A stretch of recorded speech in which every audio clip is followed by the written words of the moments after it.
All say together the Lord's Prayer. Our Father, who art in heaven, hallowed be thy name. Thy kingdom come, thy will be done on earth as it is in heaven. Give us this day our daily bread, and forgive us our trespasses, as we forgive those who trespass against us. Deliver us from all evil. For thine is the kingdom, the power and the glory, forever and ever. Amen. Pray, be seated.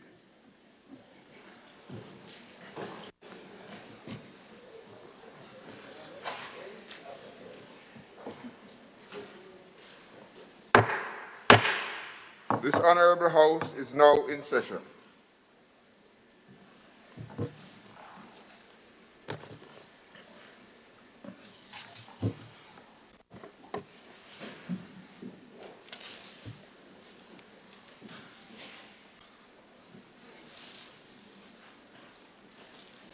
Item 3, oath of allegiance or affirmation of a new member. Item 4, confirmation of minutes. Leader of Government Business. Thank you, Mr. Speaker. Mr. Speaker, I beg to move that the minutes of the proceedings of the sitting of the House of Representatives held at the Parliament Chamber, Monkwell, St. George's, on Wednesday, 12 August 2020, be taken as read. Honorable members, the question is that the said minutes be taken as read. Those of that opinion say aye. Aye. Of the contrary opinion say nay. Think the ayes have it. The ayes have it. Leader of Government Business. Thank you, Mr. Speaker. I beg to move that the said minutes of the proceedings of the sitting of the House of Representatives held at the Parliament Chamber, Mount Welldale, St. George's, on Wednesday, 12 August 2020, be confirmed. Honorable members, the question is that the said minutes be confirmed. Those of that opinion say aye. Aye. Of the contrary opinion say nay. I think the ayes have it. The ayes have it. Item 5, messages from the Governor General. Item 6, announcements by Mr. Speaker.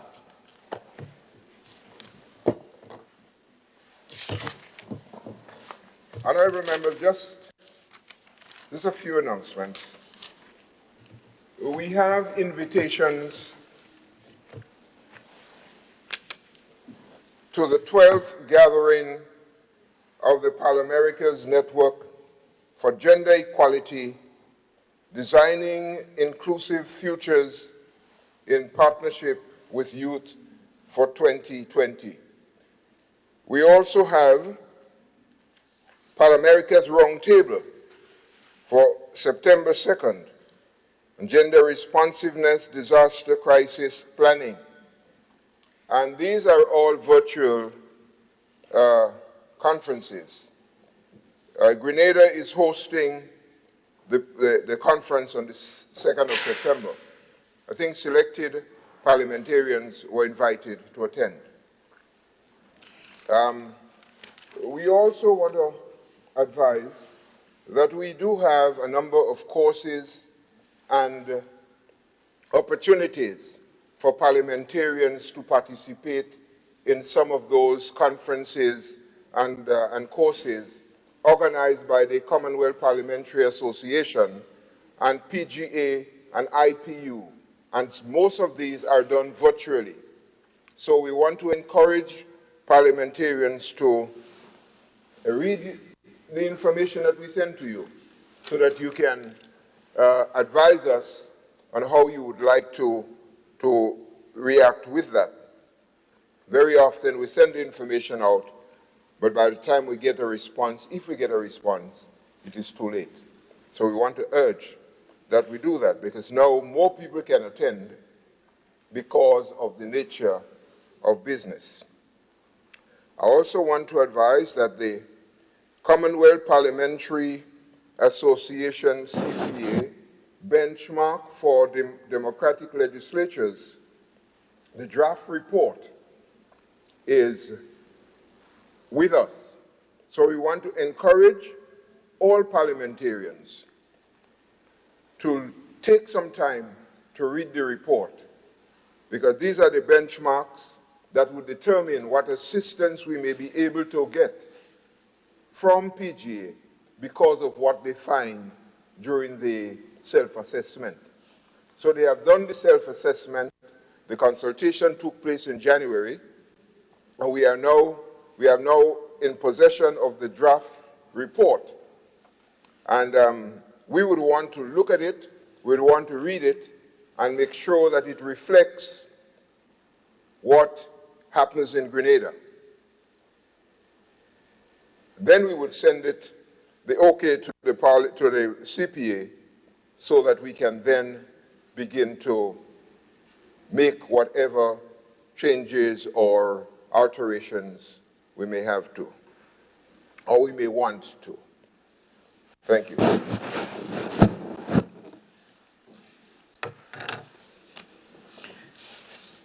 Item 7, presentation of petitions. Item 8, presentation of papers and reports from select committees. Item 9, unopposed private business. Item 10, questions. Leader of the opposition. Thank you, Mr. Speaker. Mr. Speaker, just before I ask the questions, I do believe that maybe there should be a little bit of clarity in terms of the question being answered.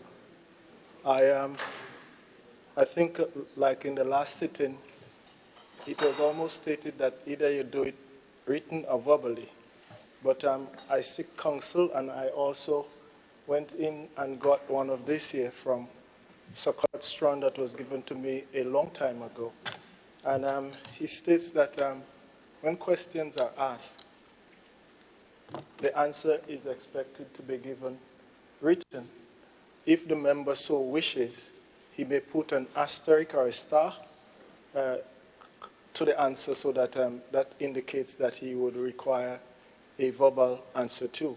I know some questions, a verbal answer would give body to the question or to the written answer, because I can recall the member for St. George Northwest, in answering 2 of the questions, although they were written, he gave body to the answer when he gave verbal response also. So I would say that according to the standing orders and according to Sokot Strand, it's like not either or either, but in the case as indicated, and if a member wishes to expound on his answer, he may do so. I do not know if you want to shed any clarity on it, sir. Thank you, Mr. Leader of the Opposition. And I do respect Sokot Strand for his long service and experience. According to the standing orders, you well said, every question that is asked is expected to receive a written response. If the respondent so wish to give any further clarification, to put body to it, that is the respondent's right. But every question that is asked, except the asker of the question request an oral answer, it is expected that the answer will be written. It is not compulsory for any respondent to give both oral and written. It is as the respondent wishes. Thank you. Thank you, Mr. Speaker. Mr. Speaker, according to the order paper here, I have here 2 questions for the member for St. George Northwest and the Prime Minister. And I would read the question on the order paper. Can the Minister of Finance Would you lift your voice a little? I don't know if the mic is not working loud enough for you. Yeah, Mr. Speaker, the questions on the order paper I would tend to read, but... Just a moment. Mr. Speaker, I thought we were on a point of order, made it clear last time that the question was asked already. So all the member has to say question 1 or two. I think we had agreed. So he wants to read it. I don't know what the purpose of reading every time we get here.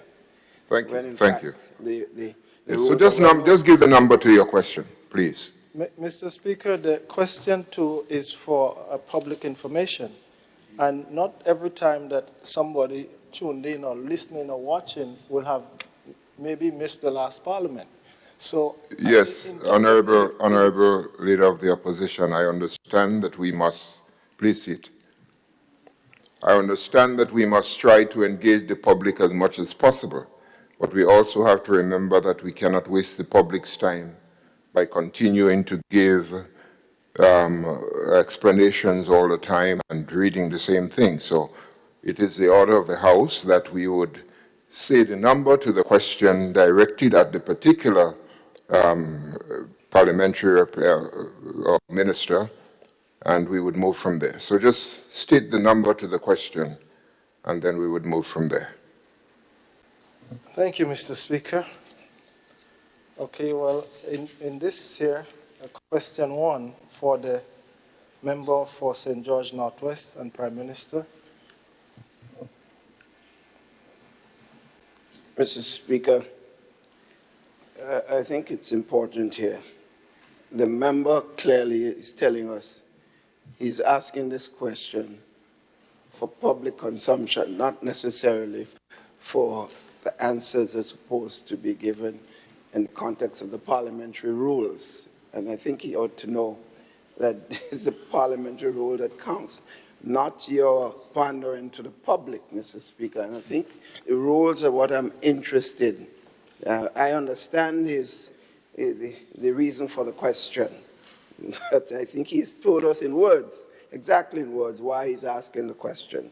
Mr. Speaker, the question has been provided, I assume, to the clerk, but I just need to make this point that giving the names of companies and how much they receive is stretching it.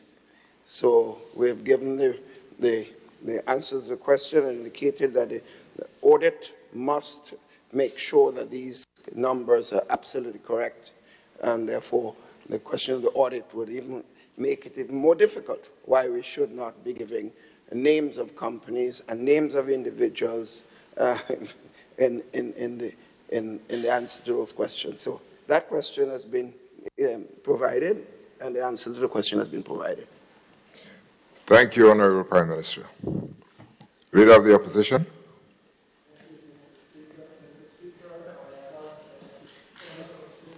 Microphone, please.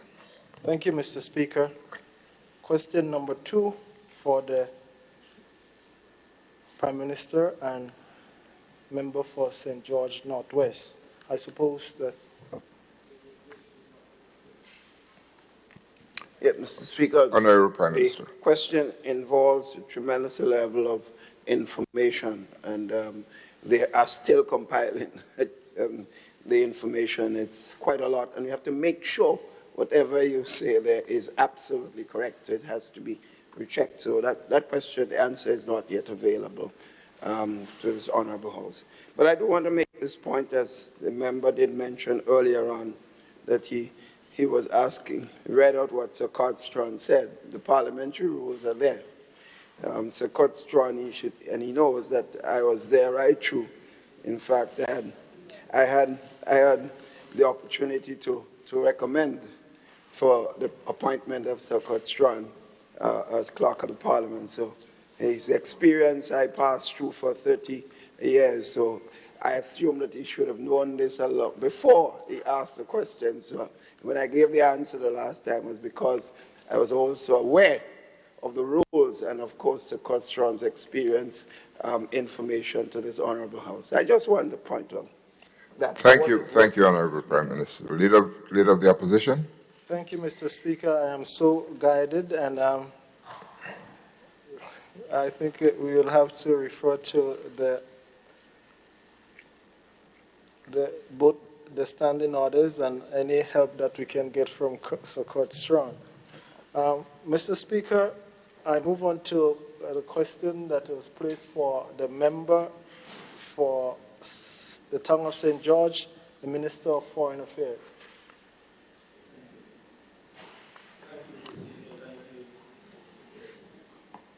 Thank you, Mr. Speaker. Thank you, Member for North East. Honorable, yes, please. Thank you, Mr. Speaker. Mr. Speaker, the answers were prepared, and if they have not yet been, they will be in the hands of the clerk shortly.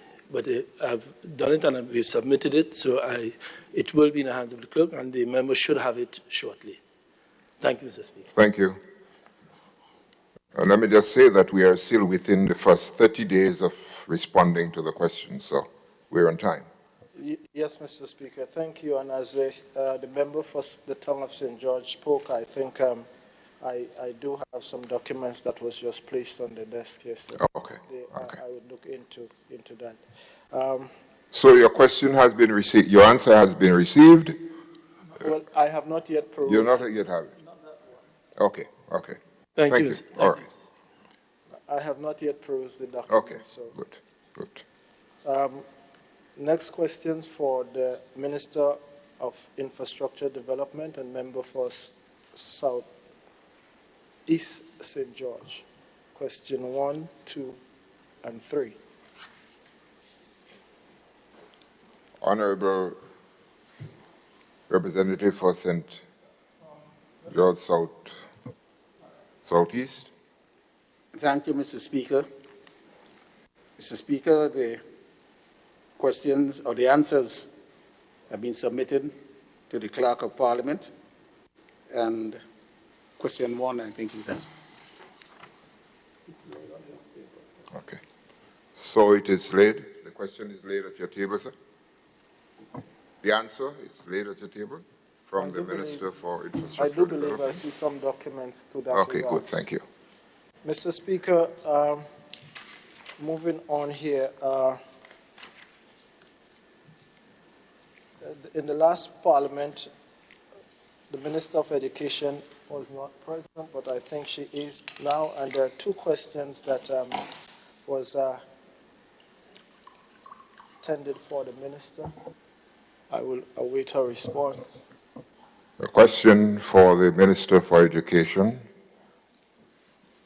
Thank you, Mr. Speaker. Mr. Speaker, I want to notify the House that the answer to the question, both questions, was submitted to the Clerk of Parliament, and I assume that the Leader of the Opposition is in possession of the answers. However, I wish to make some brief comments as it relates to the content of the response in summary. Mr. Speaker, as we all know, the general public is anticipating the reopening of school. Many of our parents, of course, have been challenged significantly because of the closure of schools, particularly those who have to go out to work and in some cases do not have alternative arrangements that they can make for the care and the safety of their children. And so for us, it is not just about the reopening of school, but helping to alleviate some of the challenges, the problems faced by parents. And so we were very happy as a cabinet to approve the reopening of school on the 7th of September, 2020. So, Speaker, this was no easy task to get to that point. From the perspective of the technical persons involved and the stakeholders involved in this process, this was indeed a challenge. And of course, at the level of the policymakers, at the level of cabinet, this was also a major challenge, particularly because of the financial resources required for the reopening of school. So, Mr. Speaker, if we were to speak from September to December only, it is going to cost us an additional $1.9 million to put basic measures in place to ensure the safety of our students and our teachers, other stakeholders. Mr. Speaker, I want to use the opportunity to express sincerest appreciation to all of my colleagues who were prepared to support this reopening plan, even if it meant that we had to cut certain activities in other places to be able to facilitate this. And that is the level of importance that the Cabinet attached to the reopening of school. Mr. Speaker, I also want to make reference to the point or the fact that the process included serious consultation with all of our stakeholders to get to the point of deciding that we were going to reopen school on the 7th of September. This process of consultation started since about March this year, and part of that consultative process led us to the point where we decided that we were going to pilot the reopening with the students who were preparing for CXC examinations. And so that pilot, from all indication, was a success. And because of additional measures that we decided to put in place, we felt that we were quite ready to give or to pilot the reopening, full reopening of school. However, apart from the financial, Mr. Speaker, we are very challenged by the space available to observe the national protocols, particularly the protocol that speaks to 6 feet physical distancing. Mr. Speaker, in the average classroom, it will be impossible to accommodate every student physically distancing by 6 feet on an average day. And so we have to move to, one, launch our national plan, which is a guide for all, but also to go down into the school-specific plan that would speak to classroom by classroom what will happen for the reopening. So I want to just speak very briefly as to what would happen in the 6 phases of the reopening of school. Phase 1, Mr. Speaker, which was the past week, we expected some of our ancillary staff, particularly our cleaners, would begin, as they normally do 2 weeks before school opens, the cleaning of the school. And this is regular cleaning, exterior particularly. Phase 2, which starts on Monday, this is when our principals and teachers go into the school to begin the process of planning and preparing for the new school term. And this is quite normal. This happens every year. Phase 3, which is September 7th, that is when our students are normally going out to school. We will be implementing the national schedule during that week. So, of course, I did indicate that there would be a final address the week before school reopens when that national schedule will be published. So during that particular week, the week of the 7th to the 11th, the public would be notified which forms and which grades will be going out on which days. And why are the students going out in that week? That first week would be for orientation, the new norm. What is expected? Which part of the school you cannot go? Which part you could go? And when do you go? How do you go? How do you go to the tuck shop? How do you go to the library? Those sort of things will be dealt with in that first week. In that first week from September 7th, needs assessment would also be conducted, both for students and teachers. The second week of school for students, of course, that's normally, but in that second week, none of our students would be expected to be in school. That particular week is specially dedicated to parents and some additional work to be done with teachers during that week. The third week, national assessments would be conducted across the board. And the importance of this is to determine where each student is and what do we have to do, where do we have to go in terms of getting them in line and working with them academically. So from the week of the 21st, national assessment, academic assessment would be conducted. And then we come to the final phase, which would be from September 28th to December 11th. And that is when students would return to regular class sessions based on the schedule provided by the school. Mr. Speaker, you would realize that this approach brings the student to a point around the 28th of September when they go to regular programming. And there's a particular reason for this, that we are very concerned that some of our students have been home since March of this year.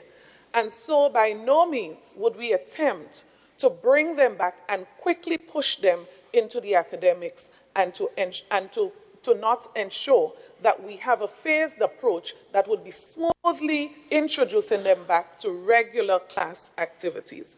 Mr. Speaker, we expect the continued support of all of our stakeholders as we continue this journey that we were never prepared for, but a journey that we have been taking, and successfully so, primarily because of the support we have been receiving from all of our stakeholders. Thank you.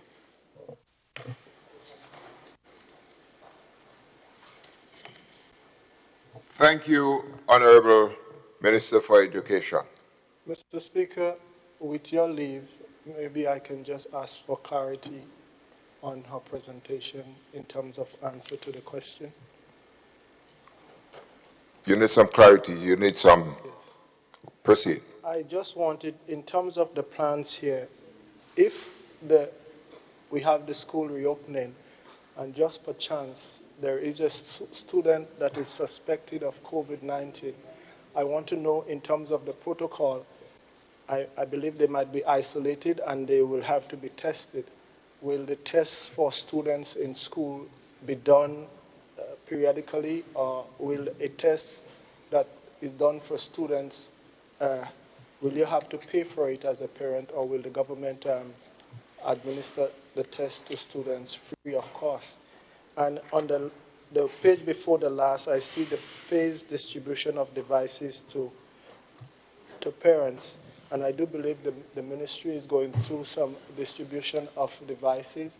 I wanted to find out that if it is the devices are distributed to students, will the devices only be distributed to students in public school versus private schools? Thank you, Mr. Speaker. Honorable Minister, can you respond to any of those? Okay, thank you, Mr. Chair. Two very useful questions. The first one to do with a student who is suspected to be positive for the COVID virus. Let me say something that I did not say before. We are working with the same protocol that we worked with for the reopening of school for the CSEC students, the students preparing for CXC exams. Some minor tweaking, and we are working with the Ministry of Health, but nothing major will be changed in that protocol. And we use that protocol, and it was used well. If a student is showing any signs at all, we ask parents to keep those students at home. So any signs related to COVID-19, we do not expect a parent to send that child to school. And the same applies for other places like church. If a person is showing signs, you don't expect them to come to church. If while in school, a child begins to show signs, every school is asked to identify a location, similar to what we've done with churches, where that person would be isolated temporarily. During that process, the school would be expected to make immediate communication, one, with the parent, and two, the COVID-19 hotline, and they would be guided accordingly. But that child must be isolated. They would receive instructions. We have been saying for quite some time, you don't just take somebody and go to the hospital or go to the medical center. You will be guided as to the action you must take based on the information provided. And so this protocol, this item, this reference is included in the protocol that was published some months ago. As it relates to the phased approach for the distribution of the devices, I tried to explain this before. Because of what we are providing, it is not just a tablet. Our PS normally refers to it as an ecosystem. It includes a number of things, including books, e-books. And so there's an orientation process that must take place. There are contracts to be signed and a number of other things that parents and students, including of teachers also, must become acquainted with. And so this is the reason for the phased approach. We must do this properly, right? Now, the question as it relates to public and private schools. The Education Act is very clear as it relates to government's responsibility. I believe it's section 98, between 98 and about 100, speaks to the relationship between government and private institutions. And so there is a choice. An institution can be private or it can be private assisted. And if it is private assisted, there's a document of agreement between the government and the school that says what is it that the government will do. Paying of teachers, providing devices, maintenance of the school, it's all documented in law. So with a private school, there is no obligation on the part of the government to provide any support or anything at all to a private school, which is a business. However, the government has over the years been very supportive of our private schools, and we have been doing all that we can under circumstances to provide those support. So for example, I did announce before that the MSTER platform, where we have registered over 25,000 persons, users, we have made that platform available for all students and all teachers in the private schools at no cost at all. The MESH project, which has brought high-speed internet, and Minister Bowen spoke about this some time ago, I think the last sit-in, high-speed internet to all schools throughout the island. I believe that between 50,000 and 100,000 could be the cost per school because of the kind of infrastructure that was introduced. Guess what? Every private school had the opportunity to benefit from this project without paying a cent. When there's training and we can accommodate those persons, we do so at no cost to them. However, there are times when the resources available to government does not allow government to extend it beyond the public schools. And in the case of the devices, this is exactly what the situation is. We have had to redirect funds to be able to do this. So while some countries, for example, St. Lucia, in speaking to one of the officials in the ministry there just last week, they said, Minister, we are trying to provide some of our secondary school students with devices. We are not able to do all. And we cannot even start the conversation of providing to primary school students. Right? Thank God we have been able as a government to access the resources to do both secondary and primary. If we were in a position and the funds were accessible, easily so, we would not have any difficulty at all providing to our private schools. At this time, the financial resources has limited us to provide only to the schools that we have an obligation to provide. But let me just close, Mr. Speaker, by making this one last statement. It is false, and I consider it malicious as well, for anyone to be saying publicly that the government of Grenada is providing devices to private schools and asking them to pay $1,000. This is absolutely false.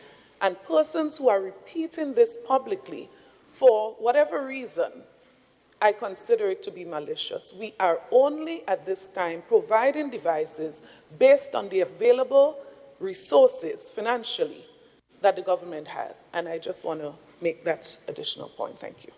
Thank you, Honorable Minister for Education. Leader of the Opposition. Thank you, Mr. Speaker. Mr. Speaker, on the paper, there are 3 questions that are presented to the member for St. George South and the Minister of Health. Honorable Minister for Health and Minister for St. George South, Parliamentary Representative. Mr. Speaker, the answers to the questions have been compiled and will be sent to the clerk today in writing. Thank you. So your answer would be provided to you soon.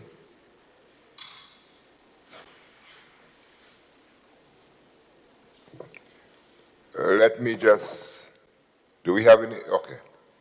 Let me just make one statement here.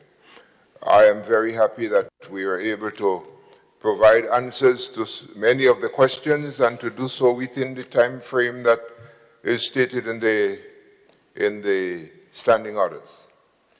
In the future, what we hope is that we would get the answers, and that would be included in your papers we'll send it E for you, E answers. So that once we get the information, we would have very little paperwork to do, but everyone would have the answers to the questions on the device. And that is where we are going, and hopefully that would be the procedure for next sitting, sorry. However, the asker of the question would get a hard copy, but the remainder of the House, you would have your answers via the device.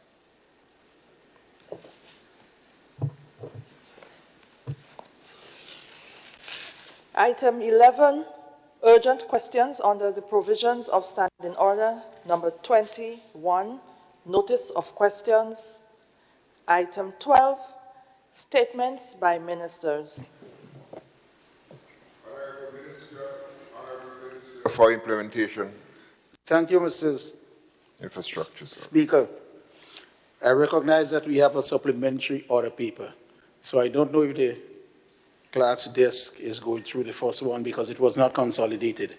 If not, I crave your indulgence at the correct time to look at item 8. So it's up to you. Either go through the entire first order paper, and then, if you so wish, you'll take the second order paper, or you may just do item 8 now and go back to because there's only one item on the supplementary order paper. Awaiting your decision, Mr. Speaker. Yeah, include it now. Together, right? Okay. We would include it and move the order paper as we go along, rather than having to go on and then stop and start again. In which case, Mr. Speaker, then perhaps the clerk's desk could just recommit to item 8.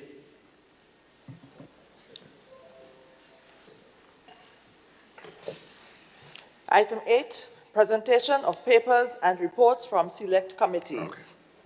Okay. Honourable Leader of Government Business. Mr. Speaker, I beg that the following paper be laid on the table. Report of the Fiscal Responsibility Oversight Committee, 2019, response of the Minister for Finance.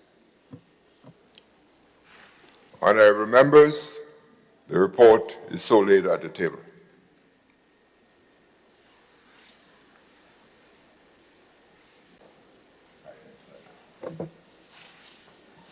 Item 12, statements by ministers. Honourable Minister for Health, could you please switch on your mic, please? Thank you. Thank you, Mr. Speaker.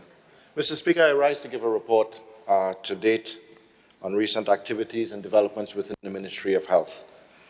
Mr. Speaker, as of August 25th, 3,396 PCR tests were done in Grenada. What is significant, Mr. Speaker, is the breakdown of that. Of those 3,396, 2,684 were done at Windward Island Research and Education Foundation and SGU. And, Mr. Speaker, in the last week of that amount, they did 1,475. That is because they have tested all of the individuals residing in Grenada who are affiliated with SGU. Students, faculty, employees have all been tested. Now, this represents a wide cross-section of Grenada and therefore can be seen as a sample of our population, just in case there were any individuals out there with COVID-19 that we did not pick up. The balance, 712, were done at the General Hospital in our brand new laboratory facility in phase 2 of the General Hospital, Mr. Speaker. That is now fully functioning as a PCR testing facility. So we have, Mr. Speaker, in Grenada, we now have 2. We started this journey in February with no testing on island. In fact, no testing in all of the OECS countries, bar Dominica, because they had received a new hospital. We have moved to testing on island, the ability to do 3% of our population sampling, and now having 2 labs on island to test for PCR, Mr. Speaker. Mr. Speaker, as of the 25th of August as well, Grenada continues to only have 24 confirmed cases of COVID-19. The last positive case was on the 31st of July. That was someone coming in and was picked up through our screening and quarantine process at MBIA, Mr. Speaker. Mr. Speaker, I do expect, and the public and this House needs to be aware, that there will be more numbers as we allow individuals to enter the state with our quarantine process and screening process. We will find more individuals. We just need to be aware of the difference between community spread and picking up at our borders. With a proper border control and having open borders, you will find people coming from elsewhere where the epidemic the community spread is high in those countries. With respect to current stocks and ability to do further PCRs, we have 6,841 test kits on island. What that means with respect to our method of testing and batch testing, we have the ability to do 68,000 PCR tests, or to test 68,000 individuals for COVID-19 right now, based on current stocks, Mr. Speaker. Mr. Speaker, flights continue to come in. Inter-island flights are functioning on a daily basis, and we continue to exercise quarantine protocols based on travel history of individuals. So while these flights will be coming from certain green zone countries, in other words, individuals from those countries who have been residing in those countries for 14 to 28 days do not need quarantine. There are individuals on those flights who have come from outside of the region, from red and yellow zone countries. And through our screening, immigration, and health process, those individuals are placed in quarantine. Mr. Speaker, we have numerous sites, and thanks to GTA Ministry of Tourism, the number of sites for individuals to stay in quarantine or isolation continues to increase. This does provide much needed income to those individuals, but also allows us to maintain our protocols, Mr. Speaker. We do have 1 or 2 individuals who continue to try to breach the quarantine. They are picked up based on the fact that we use GPS surveillance and the security at those sites. But the public and the House needs to be aware that it only takes one to cause a breach or the pandemic to be back, which is why we consistently as a ministry and as a government preach, remind, beg, and reinforce that individuals need to follow the protocols of wearing the mask and social distancing. Mr. Speaker, I am pleased to announce that Canada is now a green zone country, in that Canada maintains less than 19 cases in the last 14 days per 100,000 population. In fact, Canada is now at 14 cases in the last 14 days per 100,000, which allows us to have individuals who are in Canada come to Grenada and not require quarantine. Mr. Speaker, the UK is teetering on that green zone possibility. We need to see them under 20 for 14 days in a row. In fact, last week for 3 or 4 days, they were well below the 20, but have gone back up, unfortunately, to 22, but we continue to observe. Unfortunately, our neighbor to the south, Trinidad, is now a red zone country. Community spread has increased significantly to move them from green to yellow to red within the space of a week and a half to 2 weeks, Mr. Speaker. Trinidad is now at 77 cases in the last 14 days per 100,000 population.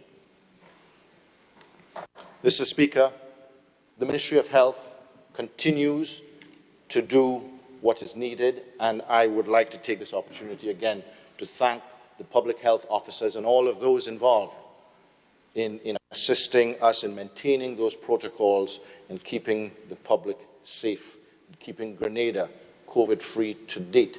The risk still remains extremely high. We still remain extremely high, the risk for COVID-19. But the individuals who are doing their part, I want to take this opportunity to thank them. But COVID-19 is not the only responsibility of the Ministry of Health. There are others, and despite the pandemic, and despite the stresses and the drain on resources and time and efforts, we continue to meet other obligations. And so I would like to speak to some of the other achievements and accomplishments over since last at this House, Mr. Speaker. Mr. Speaker, the General Hospital Phase 2, as I mentioned, the labs are functioning, which is the second floor of that building. The rest of laboratory equipment are being moved and or the new ones on the sea or in shipment on the way here, Mr. Speaker. Mr. Speaker, admin building of Phase 2 is also functional. In fact, we've started classes there in the boardroom teaching facility. Nursing assistants are being taught there, and midwifery programs will be starting there as well, Mr. Speaker. The accident and emergency side of the Phase 2, the building area facilities are complete, and we have begun the move protocols, as they're referred to. Accident and emergencies are complicated move because we've got to make sure that we move without interrupting the service at all. Mr. Speaker, imaging, the scanners have been ordered. CT scanners are on the way. The lining, lead lining of the facilities, electricity preparations, etc., are well on the way, and we expect a last quarter implementation of that facility. Elevators at the Phase 1 of the hospital were scheduled to be replaced. Those new elevators are on island, and the work has started to dismantle the old elevators and construct the new ones. This has to be done in a phased basis so that there's no interruption, and only one elevator will be down at a time. So it will take almost a 3 to 4 month period, if not more, to make sure that this is done properly. Dialysis, Mr. Speaker, contracts have been signed, equipment has been ordered, and we expect to have dialysis services offered at the General Hospital at the end of September, Mr. Speaker. Mr. Speaker, Carriacou, the upgrade has started, the smarting has started. In fact, there were pictures that the ministry sent out of Carriacou barricaded and the work in progress. That work is a smarting of the facility, which makes it more climate resilient, as well as the preparations for radiology department in Carriacou. As I had said earlier, the X-ray machines for Carriacou are on island, and we're making the preparations at Princess Royal for those that X-ray machine to go up, which will make a significant difference in the need or the reason for individuals from Carriacou to come to Grenada. To date, an individual, once they need imaging of any type or so, have to come to Grenada. Once that X-ray machine is implemented there, individuals don't have to come to Grenada for a simple X-ray based on their trauma or their case or so. It can be done there in Carriacou, and the consultants here in Grenada and the world over can view the image and give their opinions on it for individuals, Mr. Speaker. Mr. Speaker, St. John's, St. Mark's Polyclinic, the building is basically finished, and we have begun the process of equipping and staffing of that facility.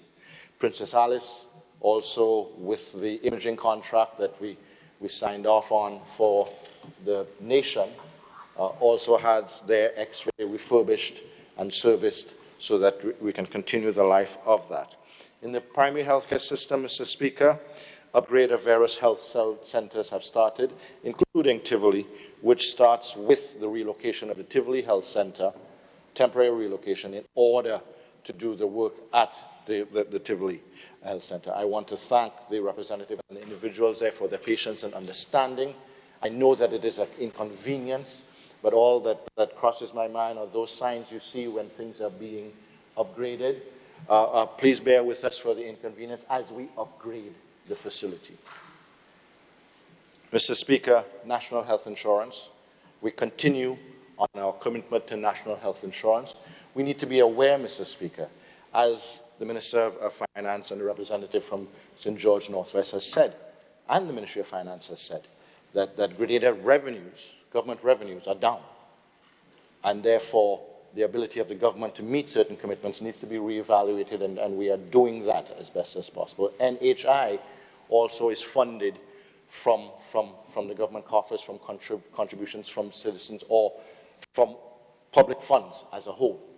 And therefore, that evaluation process has to be done and is being done to see how the negative effects of the economy of COVID-19 will affect the ability of the NHI to be launched. But we still proceed in terms of the legislation is to be tabled to Cabinet, hopefully to be approved, adjusted, tweaked, to then come to this Honourable House in the not-too-distant future, Mr. Speaker. Mr. Speaker, the protocols with respect to individuals coming into Grenada, we continue to observe, we continue to look and tweak with two things in mind. One, to try as best as possible to make it as comfortable as possible and as tolerable as possible for individuals coming to Grenada, in particular our citizens who have been outside and are longing to come back home. Many of them come in daily now from the various zones, and we observe. I personally have been there many times, up to last week with the JetBlue flight that came in, at JetBlue charter flight, to observe and to see how we can best improve wherever possible the protocols being exercised there. Mr. Speaker, the US, unfortunately, our largest neighbor and where most of our diaspora are, they are at 198 cases in the last 14 days per 100,000. We continue to look and observe and find ways wherever possible, while maintaining the safety of Grenada, to allow the flow of individuals back and forth. And I look forward to being able to make further adjustments wherever possible. I want to thank the members of the committee, Dr. Burt Braffett, our CMO, Dr. Sean Charles, Dr. George Mitchell, and others, Sharice Phillip, who are part of this committee, all of my other cabinet colleagues who lend their hand and their advice as well, Ministry of Tourism, GTA, Maurice Bishop, International Airport Authority, the Minister herself, very active in us finding ways to have, while we say the borders are open, to make sure that we maintain the safety, but allow the flow as best as possible of people in and out of our country, Mr. Speaker. Mr. Speaker, our thoughts and prayers go to our brothers and sisters and associates in Trinidad and Tobago, and we hope that they will get past their hurdle as quickly as possible, and look forward to them getting back to the green zone, where we can once more be a Carriacou or Caribbean bubble as we move forward, Mr. Speaker. So, Mr. Speaker, in closing, again, just to take this opportunity, as always, to thank the team that exists at the Ministry of Health, that continue to provide yeoman service, that based on the report that I've just given to this Honourable House, not only have they made sure to focus their efforts on COVID-19 and keep Grenada COVID with no COVID cases, no deaths at present, and continue to monitor that risk, the level of risk, and maintain the various protocols based on the high risk that we continue to have, Mr. Speaker, but they have also been able to continue to do the other duties of the Ministry of Health that existed and continue to exist with or without COVID-19, Mr. Speaker. Thank you, Mr. Speaker. Thank you, Honourable Minister for Health and Parliamentary Representative for St. George South, for all the big work that is taking place in the Ministry of Health under your leadership. Honourable Representative for Carriacou and Petite Martinique and Minister for Legal Affairs. Thank you, Mr. Speaker. Mr. Speaker, please permit me this morning to make some few brief statements as it relates to the Ministry of Carriacou and Petite Martinique Affairs and local government. And Mr. Speaker, I want to begin with the area of sport. And Mr. Speaker, there is some exciting news to be told in the midst of this COVID chaos, as our 16-year-old Zane McFarling of Bromsey, Carriacou, a student of Bishop's College, was recently awarded a full athletic and academic scholarship by the Jamaica College in Kingston, Jamaica, to attend that institution, and he has also earned a spot on the Jamaica College track team. To begin, Mr. Speaker, this year, September of this year, for 3 years. Mr. Speaker, as most of us are aware, the Jamaica College is one of the leading academic institutions in Jamaica that has produced and continues to produce outstanding athletes, as they have a recognized athletics program at that institution. Mr. Speaker, this scholarship offered to our very young Zane McFarling is for 3 years and includes a payment of school fees, accommodation including meals, books, uniform, medical support for track injuries, and the Jamaica College track team is a team that is sponsored by Puma. As a result of that, Zane will be provided with his full supply of athletic equipment, bags, spikes, track shoe, running, etc. Airfare, Mr. Speaker, would also be provided to him every year from Grenada to Jamaica. Mr. Speaker, Zane is expected to depart Carriacou for Jamaica next week. Mr. Speaker, this is such a remarkable story for us, as Zane was once a resident of the Grand Bacolet Juvenile Center. His short stint there, Mr. Speaker, I believe would have changed his life forever.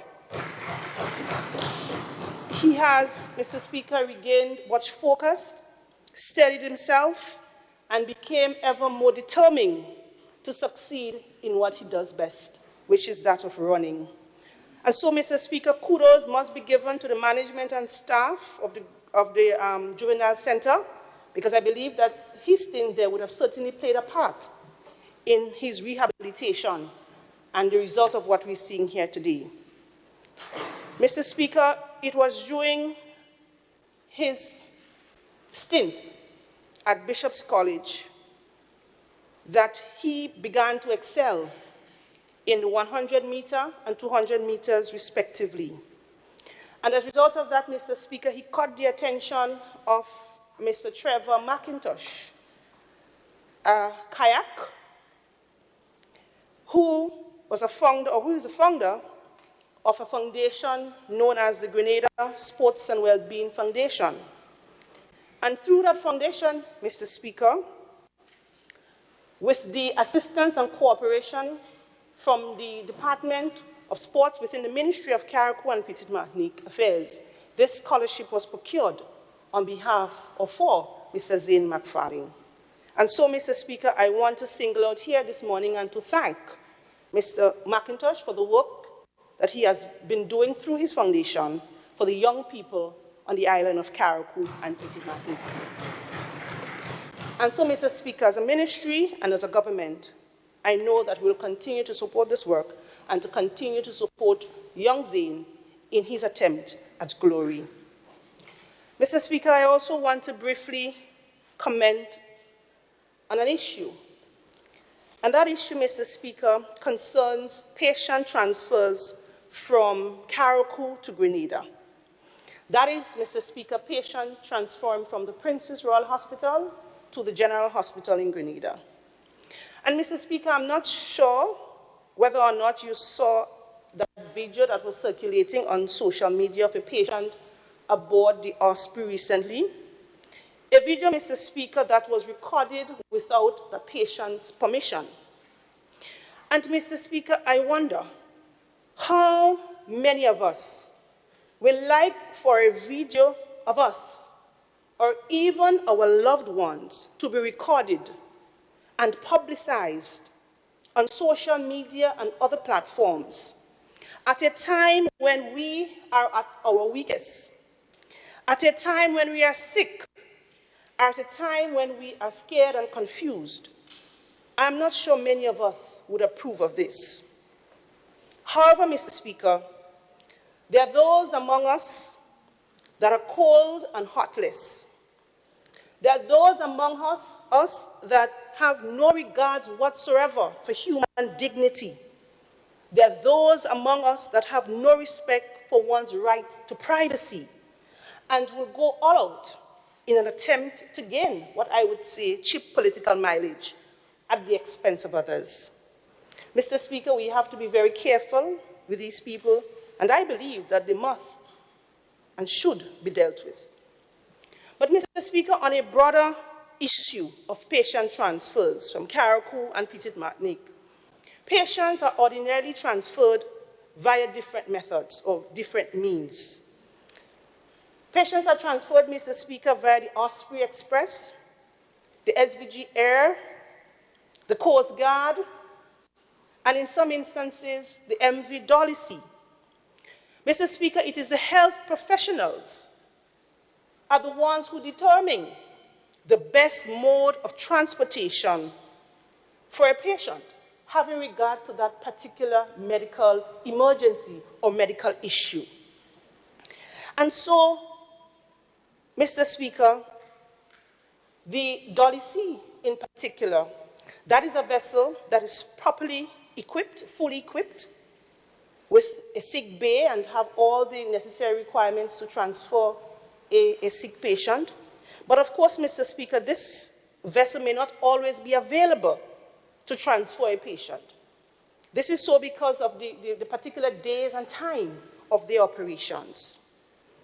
In addition to that, Mr. Speaker, we also use the Osprey Express. We also use the Coast Guard. And in dire circumstances, the SVG Air is used. Mr. Speaker, the Ministry of Carriacou and Petite-Martinique Affairs and Local Government has an excellent relationship with all of the carriers, especially the Osprey Express, which is the vessel that is most often used. And so, Mr. Speaker, this is a vessel that we can call at any moment, at any time, at any hour of the day, at any hour of the night, to request a patient transfer from Carriacou to Grenada. And government, the state in some cases, have been meeting that expenses. But, Mr. Speaker, you would not hear that. You would not hear that just last week, at around 1 o'clock, 1 a.m. in the morning, the Ministry of Carriacou and Petite-Martinique had to call out the Osprey to bring down a patient that suffered from what you call the bends and had to seek urgent medical treatment in a chamber in Grenada. Mr. Speaker, while the system is not perfect, while we could do better, but we have made strides, and we continue to do that. Mr. Speaker, I have had discussions and dialogue with the owners and operators of the Osprey Express, and they are willing and prepared, even at this stage, to modify some seats at the back of their vessel to ensure that patients are transported a little bit more in a dignified manner.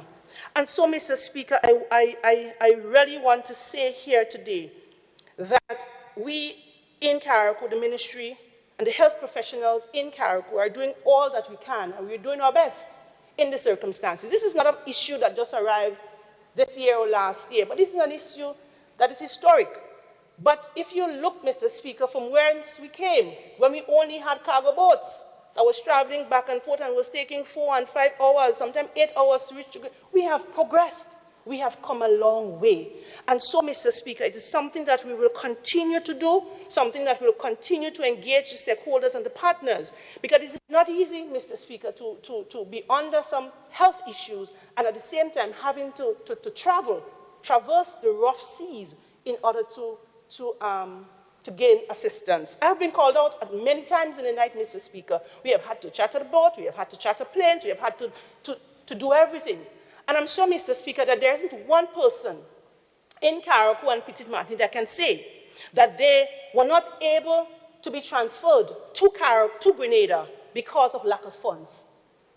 We, Mr. Speaker, have put arrangements and protocols in place to ensure that no one are left behind who are needing proper health care on the Sister Isle. Mr. Speaker, I also want to touch on another issue. And, Mr. Speaker, that issue relates to the movement of the port facility to Harvey Vale. Mr. Speaker, somehow, in 2020, this has now become a very thorny issue. A subject and a matter that was in the public domain from since 2013.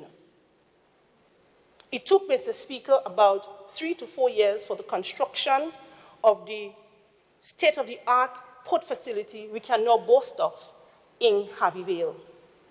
That port facility was commissioned, Mr. Speaker, in 2018, just a couple months before I was elected as the parliamentary representative for Carriacou and Petit-Martinique. Mr. Speaker, prior to that, I lived all my life in Carriacou and Petit-Martinique, and I was a part of the national discussion and national debate at a time prior to entering into national politics. And, Mr. Speaker, I cannot recall that there was much objection or discussions or debate as to whether or not this port facility should have moved from Hillsborough to Harvey Vale. All of a sudden, Mr. Speaker, it is now one of the hotly debated issues on Ireland. And I might add, even the Honourable Leader of the Opposition,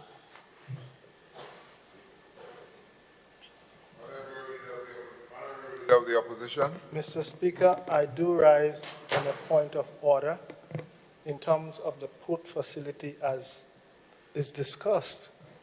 Here the member is saying that... The point of order, what is the point of order? That she said that the port facility was developed between 2013 to 2018. But, Mr. Speaker, that facility that was developed at the beginning, before it changed into a port, it was developed as a marina. It never started as a port, Mr. Speaker. Okay, thank you. Mr. Speaker, You were, in situations like that, Mr. Leader of the Opposition, you said a point of order. That's why I asked what was the point of order. What you wanted to emphasize maybe some clarification. So that is a point of clarification, not a point of order. Okay? Honorable. Mr. Speaker, it is an undisputable fact that the port facility was constructed during the period I spoke about. The Tyrrell Bay port was constructed during the period I spoke about. And Mr. Speaker, you would no doubt appreciate that during that time, our honorable and distinguished Leader of the Opposition was quite a member of the government of the day at the time. And, Mr. Speaker, it really behoves me as to the real issue. And I've said time and time again, at this stage in 2020, the port is already at Tyrrell Bay, Carriacou. It is there. What I expect the discussion to be, Mr. Speaker, is what now can we do as a people, government and opposition? What can we do to assist, Mr. Speaker, and to see how we can cushion the fallout, so to say, of that particular movement? That is not what I'm hearing. What I'm now hearing, Mr. Speaker, is the reason why it moved. It is that issue, it's now to me immaterial. It is dead. The issue now is not why it moved. The issue should be, how can we move forward? How can we cushion the effects of Hillsborough? And, Mr. Speaker, I just want to inform that a committee has been established to look at the situation. It comprises of persons from different sectors, the business people, everyone, residents in the Hillsborough area, and to come up with ideas, with suggestions, and with proposal as to how we can cushion, what we can do to bring back a little more life into the Hillsborough area. Mr. Speaker, have begun to receive some of those proposals and ideas and suggestions. It is not up for government alone to look at the situation. It's for all of us. The business persons there, everybody, to look at it and to see how we can come up with some of proposal or idea in moving Hillsborough forward. Mr. Speaker, I just want to note that there is a prominent, well, I'm not sure if I should use the word prominent, but there is a business person in particular in Carriacou. You were about to request 2 more minutes? Yes, I was, Mr. Speaker. Thank you. Mr. Speaker, there is a businessman in Carriacou who I think has now turned political. One of as a political advocate, I would say no, who have been championed and been talking about the movement of the port and the fallout and the ideas and the conspiracy theories and everything like that. And Mr. Speaker, is that same businessman, while the port was being constructed, he was also constructing his hotel at the same time. He never said a word. Not one word came from him. But you know, Mr. Speaker, he was busy doing other things. No, Mr. Speaker, no, in 2020, he's one of the greatest champion against the removal or the movement of the port to Hillsborough, to Harvey Vale. Mr. Speaker, the hypocrisy is very real. But, Mr. Speaker, I am convinced and I believe that the movement of the port to Harvey Vale, Carriacou was indeed the right decision, the best decision. And if I were in government at the time, I would have supported that same decision.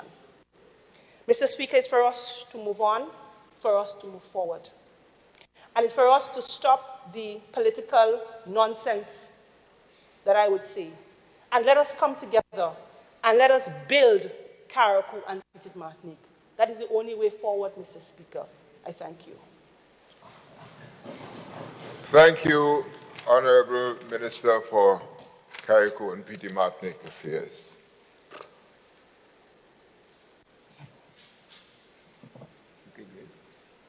Honorable Minister for Finance and Prime Minister. Yeah, thank you, Mr. Speaker. I stand, Mr. Speaker, just to make a statement as it relates to one particular issue. Mr. Speaker, last evening I was part of a first ever organized diaspora meeting with the Prime Minister and, of course, some members, other ministers, as requested by the diaspora. Mr. Speaker, COVID-19 has been a rough and continues to be a major problem facing all our countries, and in our case, Grenada, of course. But it is said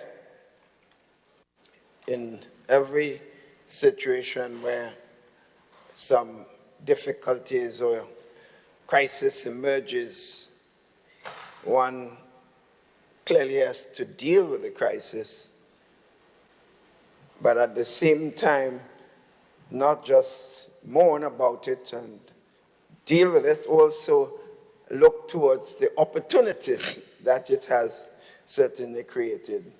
So with all COVID-19 problems that it has created for all of us, it certainly has some areas that it has brought some serious opportunities. And I must say, in the area of the use of technology, I think the technology was there, but we were reluctant. Some of us did not want to do it. Some of us want to be to continue our old ways of operating. And some of us is afraid of the technological advances for what it's worth. But it has forced us because we had to communicate.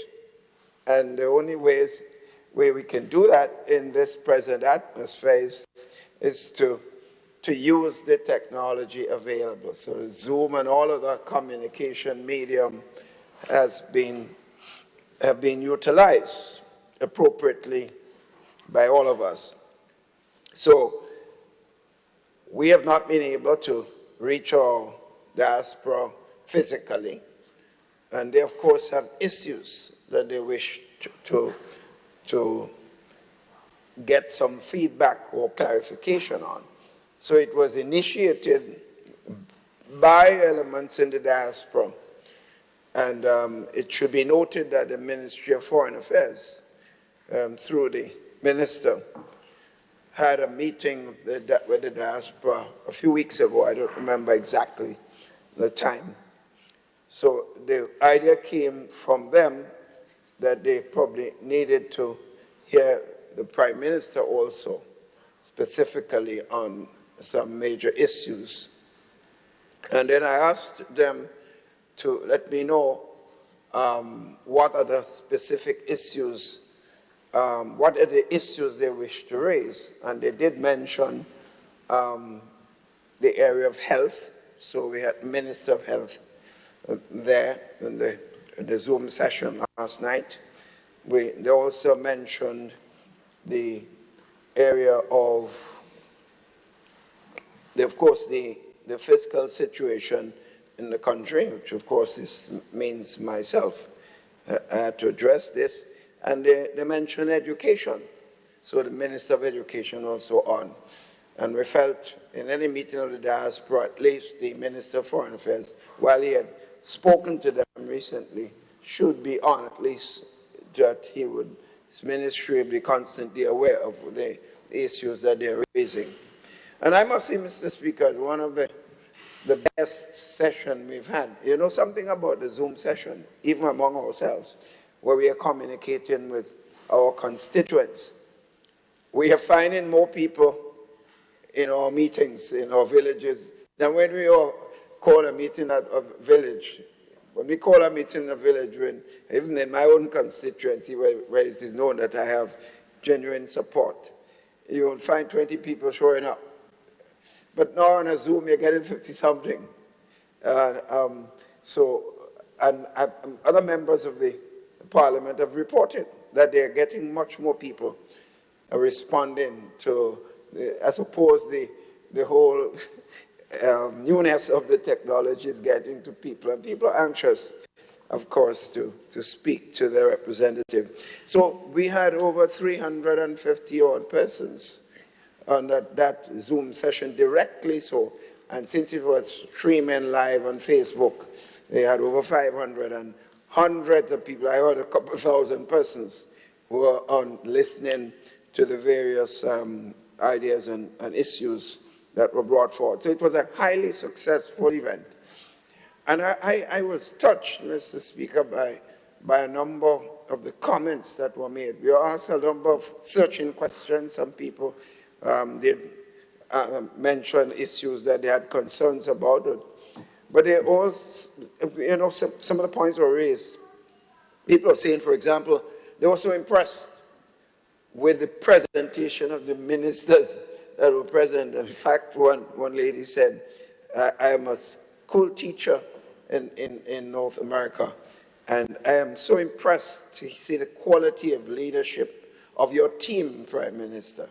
After the Minister of Health and the Minister of Education, the Minister of Foreign Affairs spoke on issues. She said, Prime Minister, I could see why you're doing well, because you have excellent backup support. And I was really impressed. And said, she said, I wish we had that here in North America. I'm not getting involved with American politics, but she made the point for what it's worth. And so it was really a special session in many respects. And we agreed. In fact, the meeting was from 7 to 9. We went from 7 to 10 And we literally had to cut off because really people did not want to leave.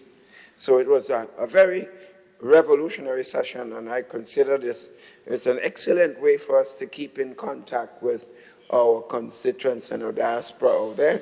And I wanted to make that point here today because I think it's something that the country needs to. A number of our local people people watching were listening because they did put out information to the public here, so a lot of people locally here were watching and listening. And in fact, I saw some important persons in the country and different institutions listening on, not commenting, but listening to what was taking place. So I just want to say, Mr. Speaker, to compliment our brothers and sisters in the diaspora. They were just interested in what was happening home. They didn't get into the political aspects, so they just felt this is a time for us to work together, not to be onto the political divide, but attempting to score any political points. But let us work together in dealing with this very crucial period that we're facing in our country. And I think that note was a very positive note. So I wanted to mention that here this morning. Thank you, Honorable Prime Minister, Minister for Finance.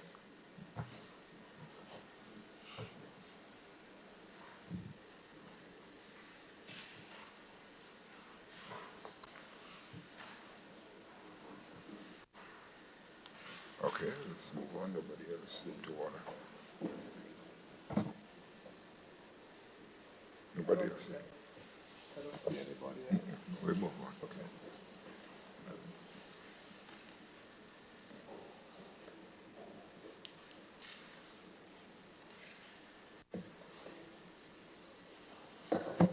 Personal explanations.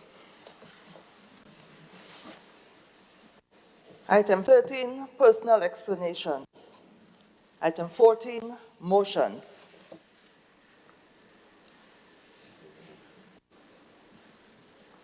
Item 15, bills.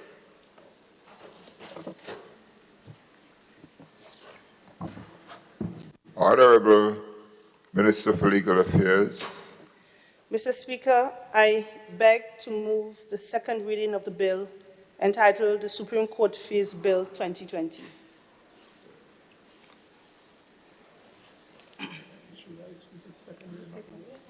Okay, it was already read the first time. No, we had deferred it to another time. Yeah, but they changed them. Huh?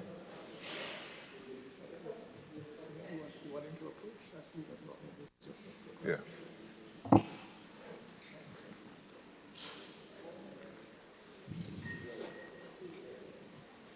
Would Leader of Government Business just approach, please?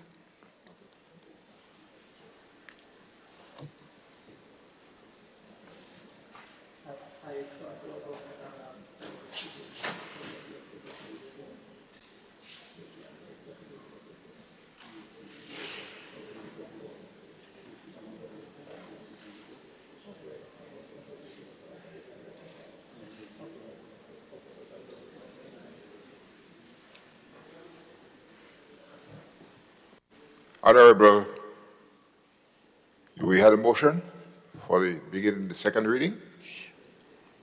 Yes, Mr. Speaker, of the Supreme Court Fees Bill 2020. Honorable members, the question is that the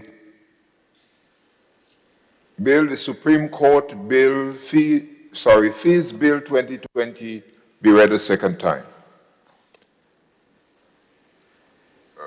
Honorable.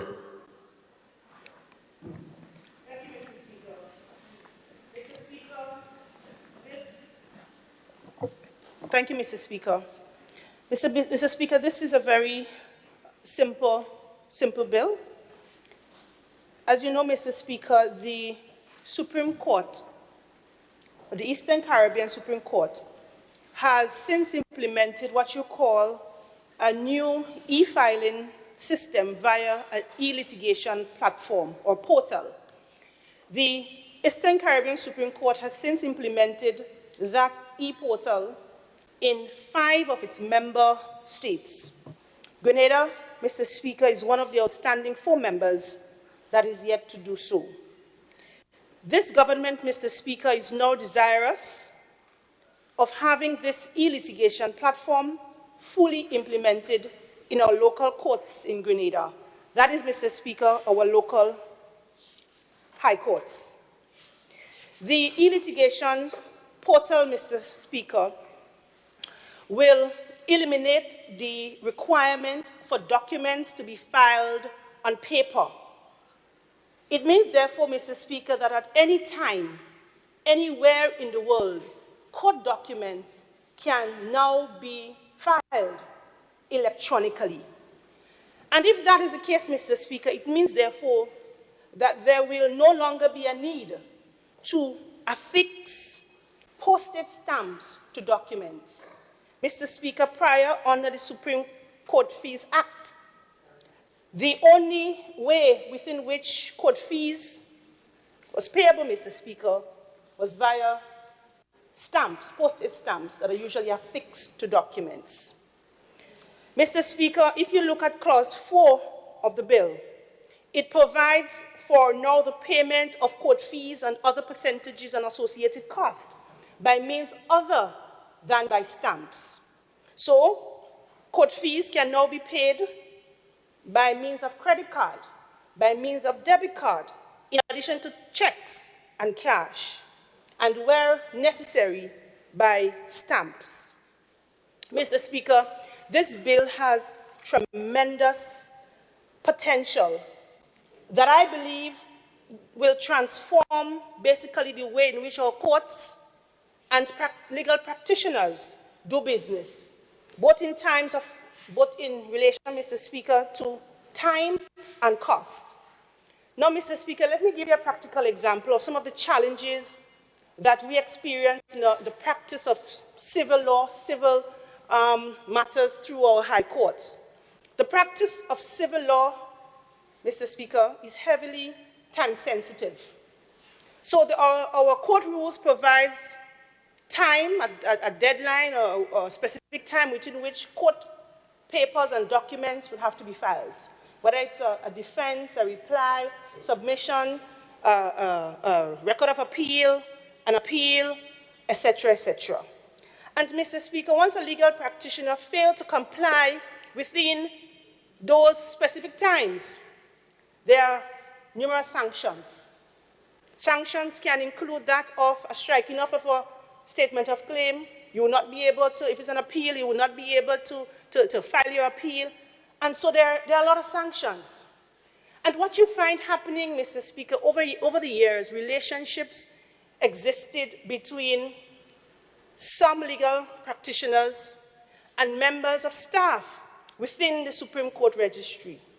And there was, to some extent, Mr. Speaker, an issue where some clerks, some staff engage in the practice of backdating documents so that that document can appear as if it was filed within a specific time. With the e-litigation portal, Mr. Speaker, to some extent, that problem or that element would be removed. Because with the technology, Mr. Speaker, the date a document was filed, the time the document was filed, will be recorded electronically. So the time or the avenue within which documents can be backdated will be reduced. And so, Mr. Speaker, this would augurs well in terms of the administration of justice and how legal practitioners will do business in our courts. Mr. Speaker, with the passage of this bill, we will see, Mr. Speaker, the implementation that Grenada will begin to receive many new benefits, especially during this COVIDious times. Mr. Speaker, the COVID pandemic has severely impacted the operation for our courts. And once we have a mechanism where court documents can be filed electronically, Mr. Speaker, that would seriously impact the way in which our courts and within which how things are administered. Mr. Speaker, as you know, we are also into the 2020 hurricane season. And of course, during this time, Mr. Speaker, an electronical system can be very important or extremely important in the event that Grenada is affected by a natural disaster. Mr. Speaker, in relation to clause 3, of course, Mr. Speaker, there's a slight amendment to be made there, which I propose to do at the committee stage. But, Mr. Speaker, pursuant to this bill as well, the Chief Justice will be able to make rules as it relates to the fees payable. And that is so, Mr. Speaker, of course, with the concurrence of the Minister of Finance and with the two other Court of Appeal judges. That is so because the Eastern Caribbean Supreme Court wants to harmonize court fees throughout the region, want to ensure that it is standard.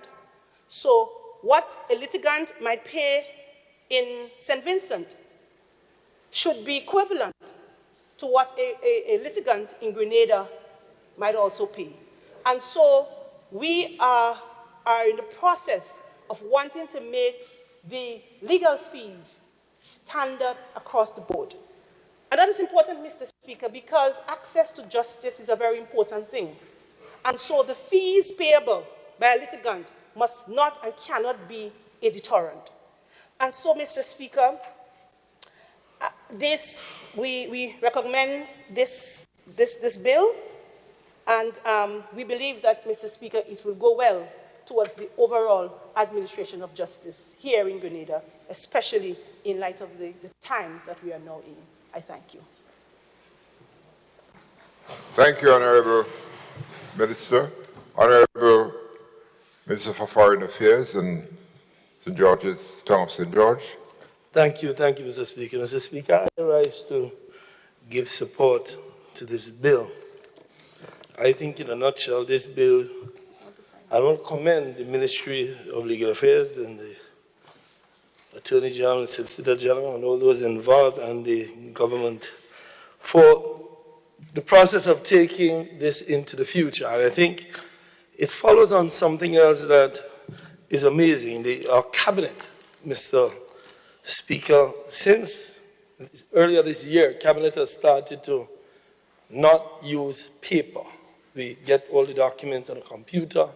And it's amazing because up until that, I will look behind my desk and I'll see a stack of paper, and it's amazing. You have trees, so many trees are cut down. So I think persons who are interested in the environment and persons who are looking to a paperless world, because I think that's where we're heading. There's a lot of the things are being done now eliminating paper. And I think this, for me, one of the significant things in this is the fact that we are moving toward the elimination of paperwork in all of these processes, because it eliminates the need for filing physical papers in court. It's now in the thing that us old folks don't really understand, but we know the thing called cloud. Everything is out in the cloud, and the lawyers can go access it and pull it down in their computer and then do their work without files. So no longer will you see lawyers walk into court with files. You see them walk into court with a computer, as we see our colleagues here. So I want to commend the ministry for that. It also, Mr. Speaker, deals with the question of storage.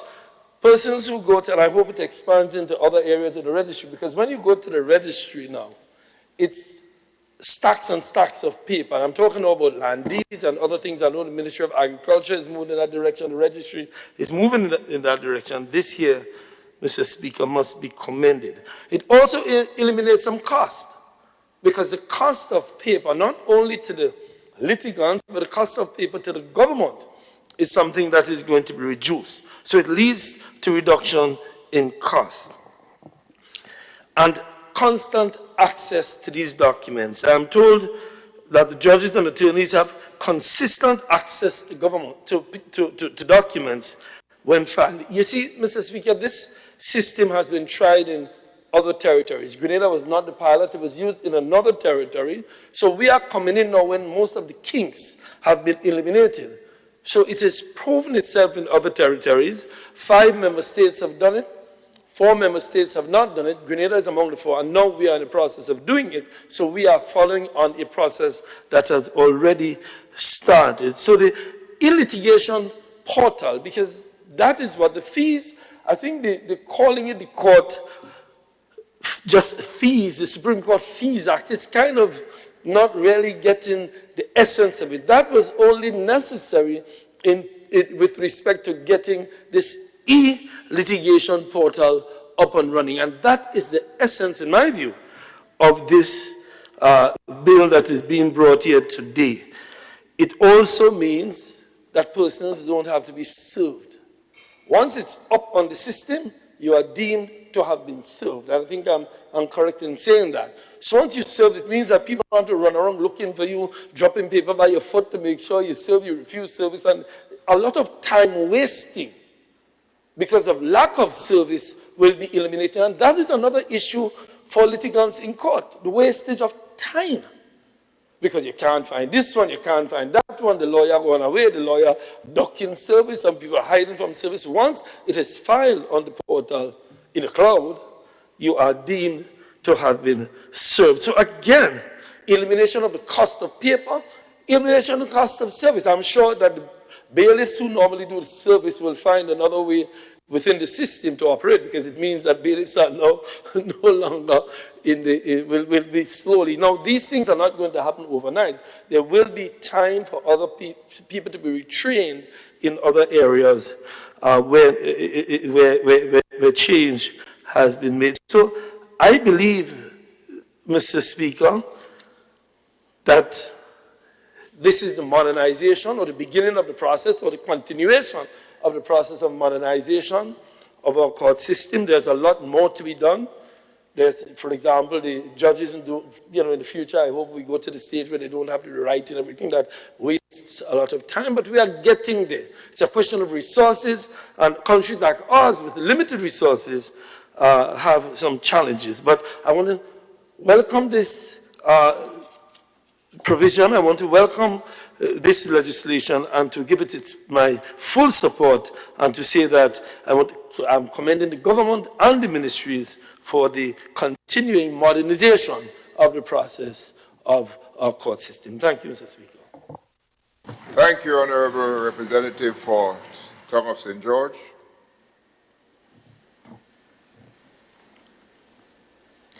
Honourable Representative for St. George Northwest and... Yeah, Mr. Speaker, I'm standing, of course, to give my full support to this bill. And this, of course, is the passage of the second reading. Just in addition to the important points being raised by my two distinguished colleagues who are legal practitioners, I wanted to make the point that in addition to the ease of filing and, of course, the necessity to be able to collect fees in a more efficient and quick way, the fact that the Supreme Court has now having legal litigation portal, works also in the benefit of the people as a whole, because then you can be able to have some of your court proceedings done a much quicker time, because what my two distinguished colleagues did not say, that some of the lawyers are sometimes use their inability to be in court or to traveled or been so busy doing other things, and next thing you know, someone comes and come from wherever they come from to deal with a court matter, and when they reach, court is cancelled because the date has been cancelled because some lawyer representing a client decided he has other things to do. There's going to be less excuse for this. And therefore, I think this is a very important factor.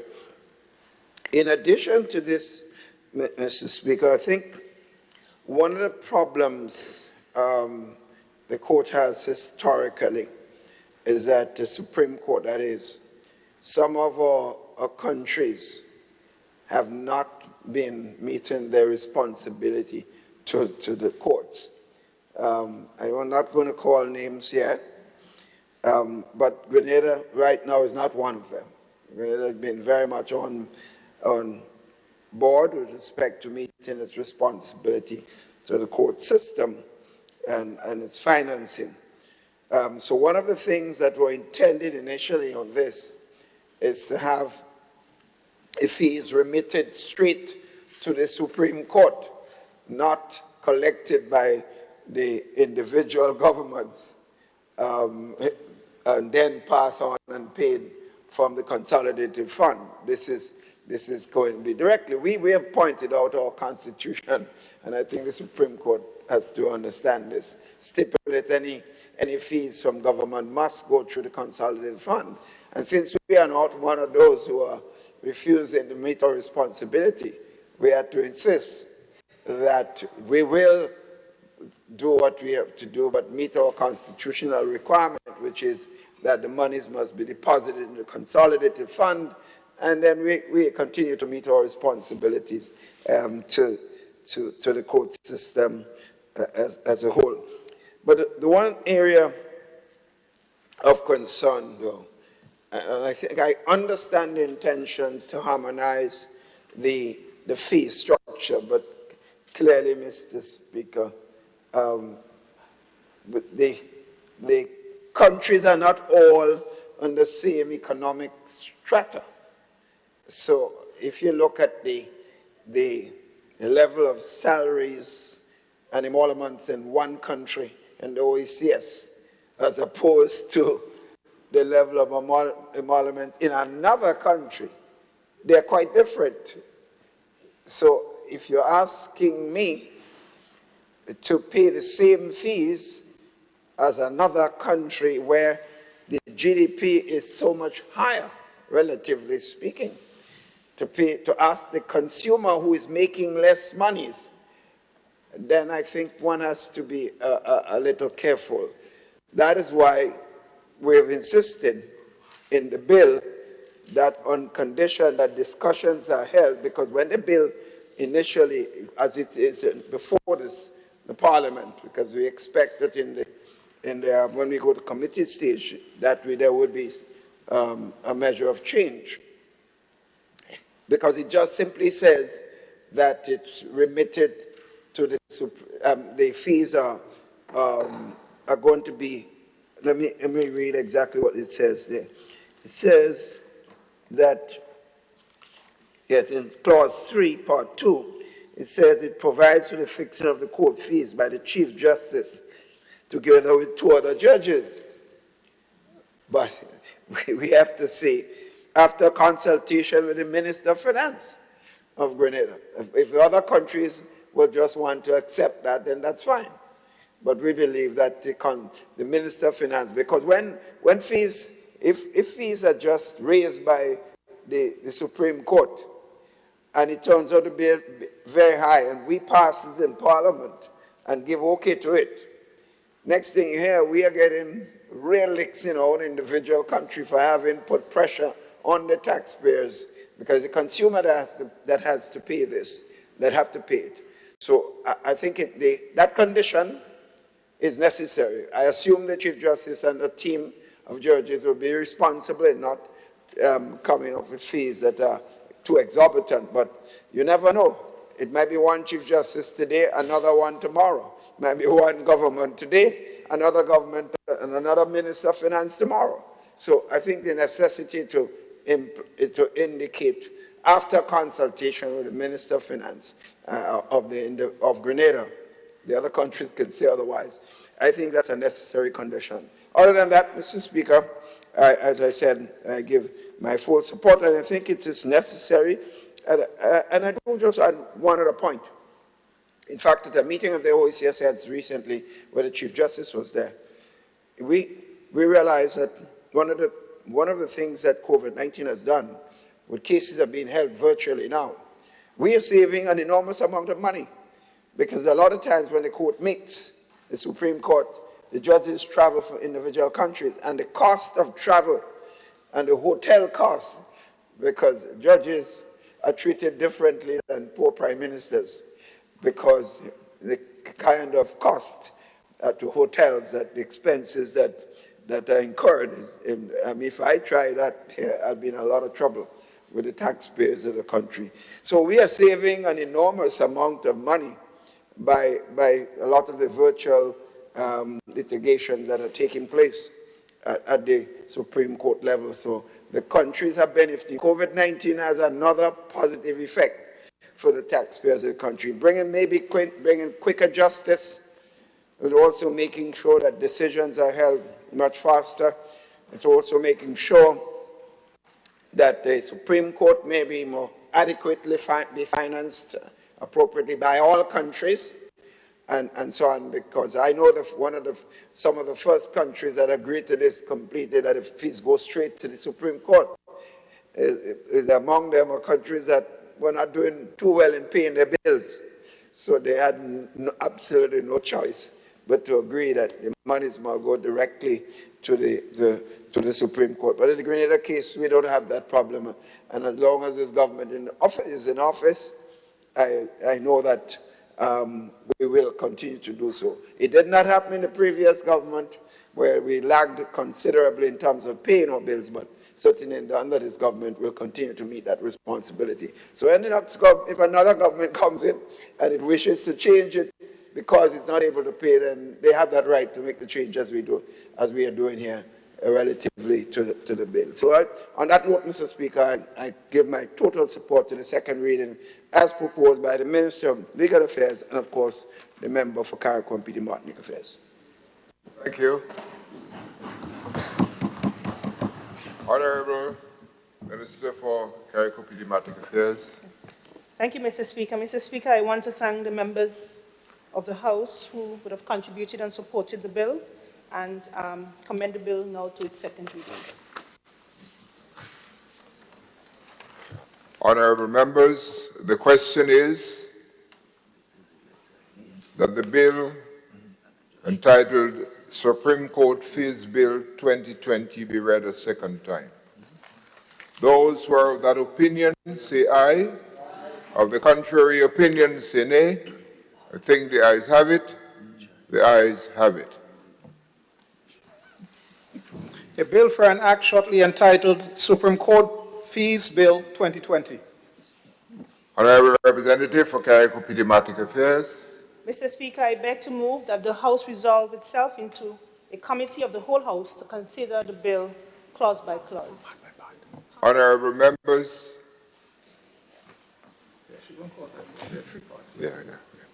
Honorable members, the question is that this House resolve itself into a committee of the whole House to consider the bill clause by clause.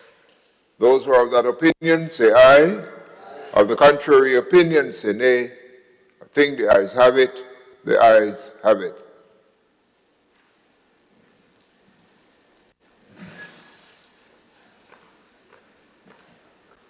Honorable members, the House is now in committee. Clause 2, commencement. Honorable members, the question is that Clause 2, commencement, forms part of the bill. Those who are of that opinion say aye. Of the contrary opinion say nay. I think the ayes have it. The ayes have it. Clause 3, fixing court fees. Honorable members, the question is that... Mr. Chair, in relation to Clause 3, we wish to amend same, and so the following should be substituted therefore. In accordance with Section 17 of the West Indies Associated States Supreme Court Order 1967, and in consultation with the Minister responsible for Finance, the Chief Justice, together with 2 other judges of the Supreme Court appointed by the Chief Justice, may make rules.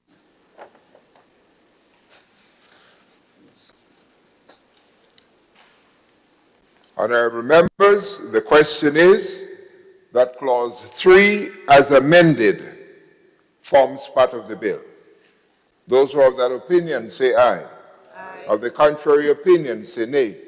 I think the ayes have it. The ayes have it. Clause 4, payment of court fees. Honourable members, the question is that Clause 4, payment of court fees, forms part of the bill. Those who have that opinion say aye. Of the contrary opinion say nay. I think the ayes have it. The ayes have it. Clause 5, stamps to be impressed or adhesive. Honourable members, the question is that Clause 5, stamps to be impressed or adhesive. Those who have that opinion say aye. Of the contrary opinion say nay. I think the ayes have it. The ayes have it. Clause 6, use of stamp. Honourable members, the question is that Clause 6, use of stamp, forms part of the bill. Those who have that opinion say aye. Of the contrary opinion say nay. I think the ayes have it. Clause 7, documents to be stamped before signature.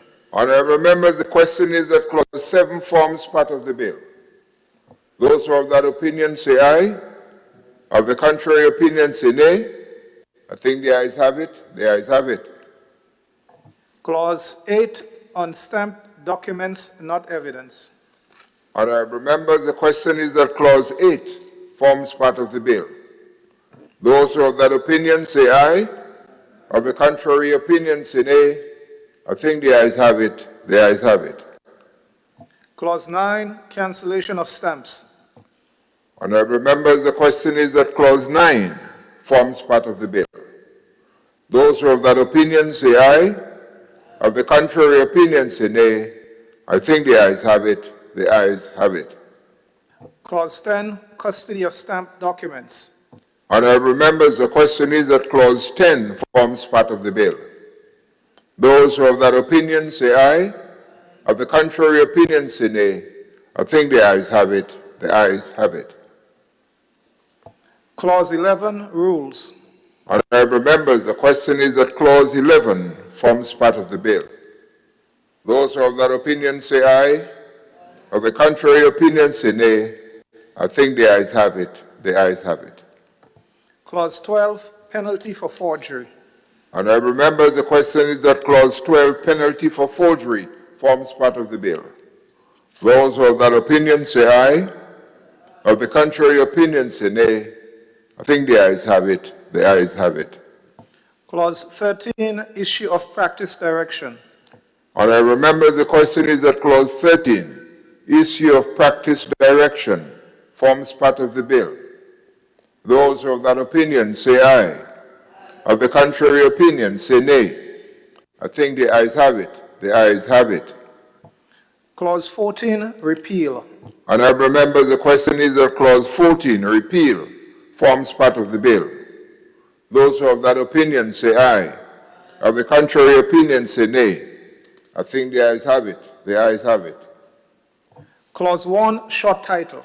Honourable members, the question is that Clause 1, short title, forms part of the bill. Those who have that opinion say aye. Of the contrary opinion say nay. I think the ayes have it. The ayes have it.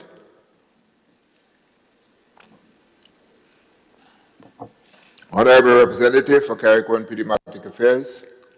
Mr. Chair, I now beg that the House resume and that the Chairman of Committee reports progress on the bill. Honourable members, the question is that this Honourable House resumes and the Chairman of Committee reports progress on the bill. Those who have that opinion say aye. Of the contrary opinion say nay. I think the ayes have it. The ayes have it.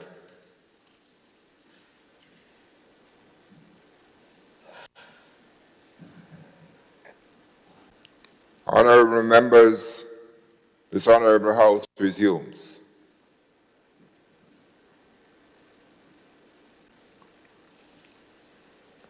I have to report that the bill was considered by a committee of the whole House and passed with one amendment.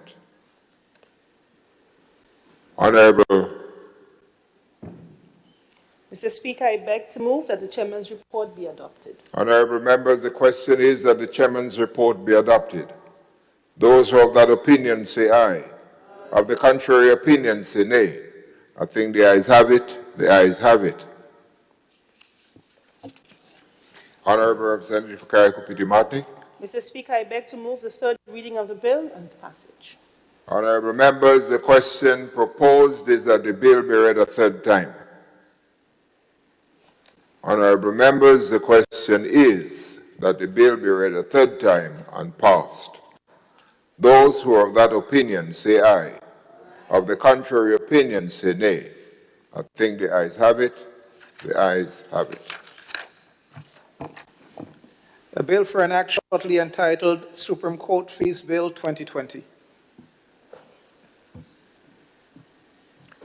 Honorable Leader of Government Business. Thank you, Mr. Speaker. Mr. Speaker, I wish to advise that the government will not proceed with the bill on the order paper for second reading, shortly entitled Public Finance Management Amendment Act 2020 at this time. Honorable members, the motion is that the government would not proceed with the bill on the order paper, Public Finance Management Bill 2020 at this time. Those who have that opinion say aye. Of the contrary opinion say nay. I think the ayes have it. The ayes have it.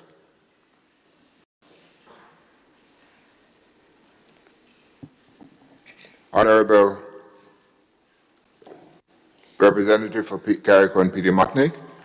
Mr. Speaker, I beg to move or for leave to introduce for the first reading a bill for an act shortly entitled the Extradition Amendment Bill 2020. An act to amend the Extradition Act, Cap 98, shortly entitled Extradition Amendment Act 2020.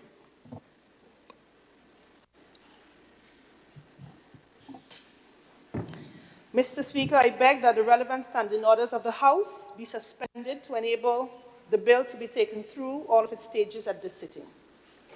Honorable members, the question is that the relevant standing orders of the House be suspended to enable the bill to be taken through all its stages at this sitting. Those who are of that opinion say aye.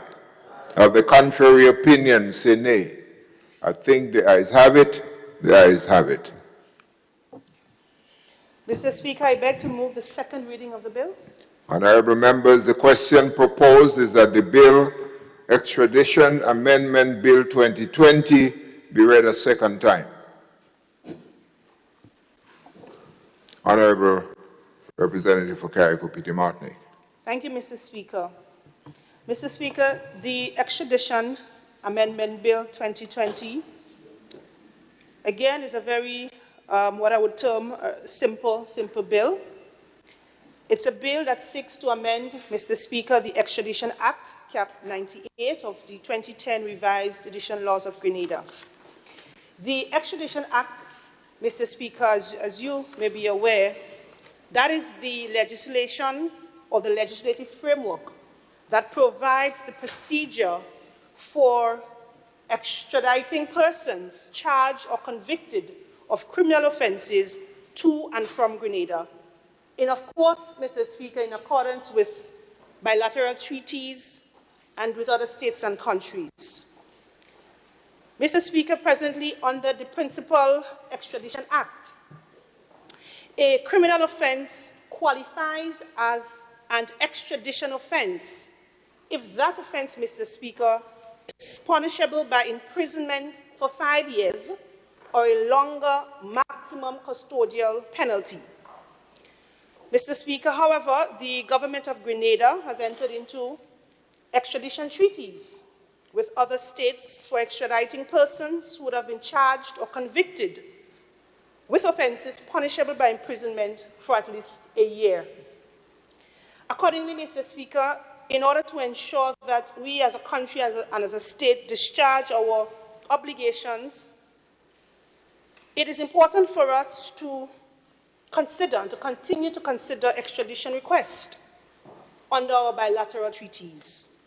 And so, Mr. Speaker, this amendment bill seeks to amend the definition of an extradition offense under Section 4 to include, Mr. Speaker, offenses punishable by imprisonment for at least 1 year as opposed to 5. And as indicated, Mr. Speaker, that is to ensure that as a country, as a state, Grenada can discharge its obligations that we have engaged in with respect to other countries and bilateral treaties. Mr. Speaker, you know, it is important to have and to establish these relationships with other countries.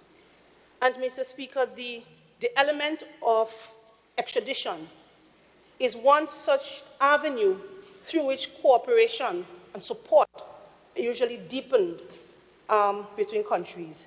And so, Mr. Speaker, it is important at this stage for us to amend the extradition bill or the Extradition Act. I thank you. Thank you, Honorable Representative for Carriacou and Petit Martinique.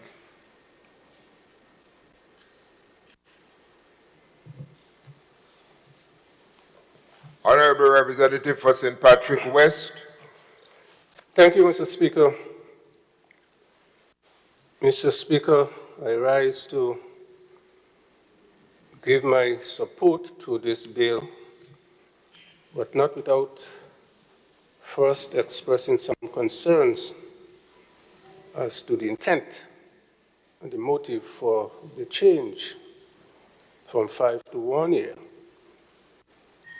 Mr. Speaker, there's nothing new about extradition. I mean, that has been going on for years, from the beginning of time. But as we know, Mr. Speaker, extradition is primarily reserved for persons who have committed serious crimes and have become fugitive from justice.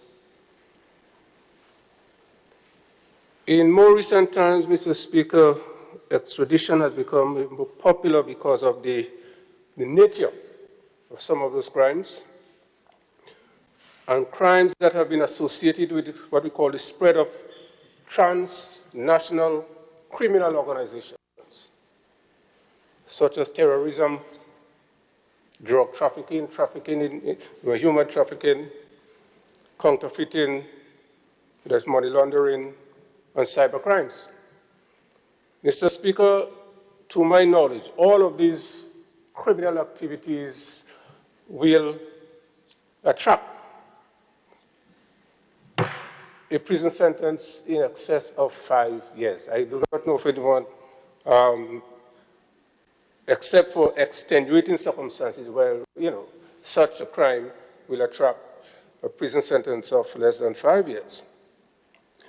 But, Mr. Speaker, it is my belief that a crime is a crime. And if you commit a crime and you become a fugitive from justice, regardless to the time, whether it's 1 or 5 years, I think you should do the time. And therefore, I have no problem with countries entering into bilateral agreements to ensure that persons who commit crimes are really brought to justice. However, Mr. Speaker, I have two concerns as they relate to extradition. First, I believe there must be, or there should be, uniformity in what we call the classification of crimes that are extraditable. And there should be some level of uniformity, Mr. Speaker, as to the sentence. We know as a fact that some countries will not extradite a citizen to another country where the death penalty is in place when they themselves do not have the death penalty. Likewise, there could be different sentencing, length of sentencing, where countries might have certain reservations. If a certain crime in my country does not attract, let us say, a sentence in excess of 5 years or 1 year, and yet in another country where I enter into that agreement, that same crime attracts a prison sentence of 20 years, there will be some reservation on the part of the sending country as to why should I send my citizen to that country where that crime, where that activity in my country just attracts a prison sentence of, let us say, six months. But yet, when I send you over there, it's 10 years. So that could create some kind of hesitancy in terms of enforcing whatever laws or treaties that you may have for extradition. Again, Mr. Speaker, what might be considered as a criminal offense in one country may not be considered a criminal offense in another country. And these are things that we have to look at in terms of enforcing such agreements. But the one that concerns me most, Mr. Speaker, is that of reciprocity. Yeah? And it happens when there's a lack of reciprocity when countries consider themselves to be big. Yeah? And you could do what you want because they have the authority, have the power. So I could request that you send back a certain person to my country. But they won't listen to me as a small country if I make such requests. And that has been happening. It happened recently, a small country in our region, where a certain big person from a big country committed a serious crime in a hotel. He was put on bail, went back to his country, extradition order was placed, and they just, they didn't look at that because of who you are connected with and the country you come from. And therefore, Mr. Speaker, I'm saying that yes, we could enter into those arrangements, but enforcement has always been a problem, especially when some countries feel that they could bully you into doing what they want. They could make certain requests, and if you refuse, they could use other powers to force you into subjection. And that is my concern when we enter into this kind of arrangement with countries where we know that we might not be able to enforce because they do not reciprocate in such matters. But overall, Mr. Speaker, I believe that lowering the threshold from 5 to 1 year will bring more criminals into the net. And therefore, I think justice could be served much better if we have that kind of uniform platform of 1 year for such criminal activities. But then again, as I said, we have to be concerned about uniformity in the application of the law and the treaties. Thank you, Mr. Speaker. Thank you, Honourable Representative for St. Patrick West. Honourable Representative for St. David. Thank you, Mr. Speaker. Mr. Speaker, I rise to give support to this amendment. Now, Mr. Speaker, bilateral treaties are what they are. You see, these extradition treaties are not done on a multilateral basis because every country differs. And therefore, when a request is made from a country for a bilateral treaty, the level of relations and the benefits and all these things will be taken into consideration and treated differently from other requests. Because the legal system in some countries are different from others, and that is why the bilateral approach is taken. So in this case, a bilateral agreement was signed in 2001, an extradition treaty with the US, where it says for a crime that has a penalty of over 5 years.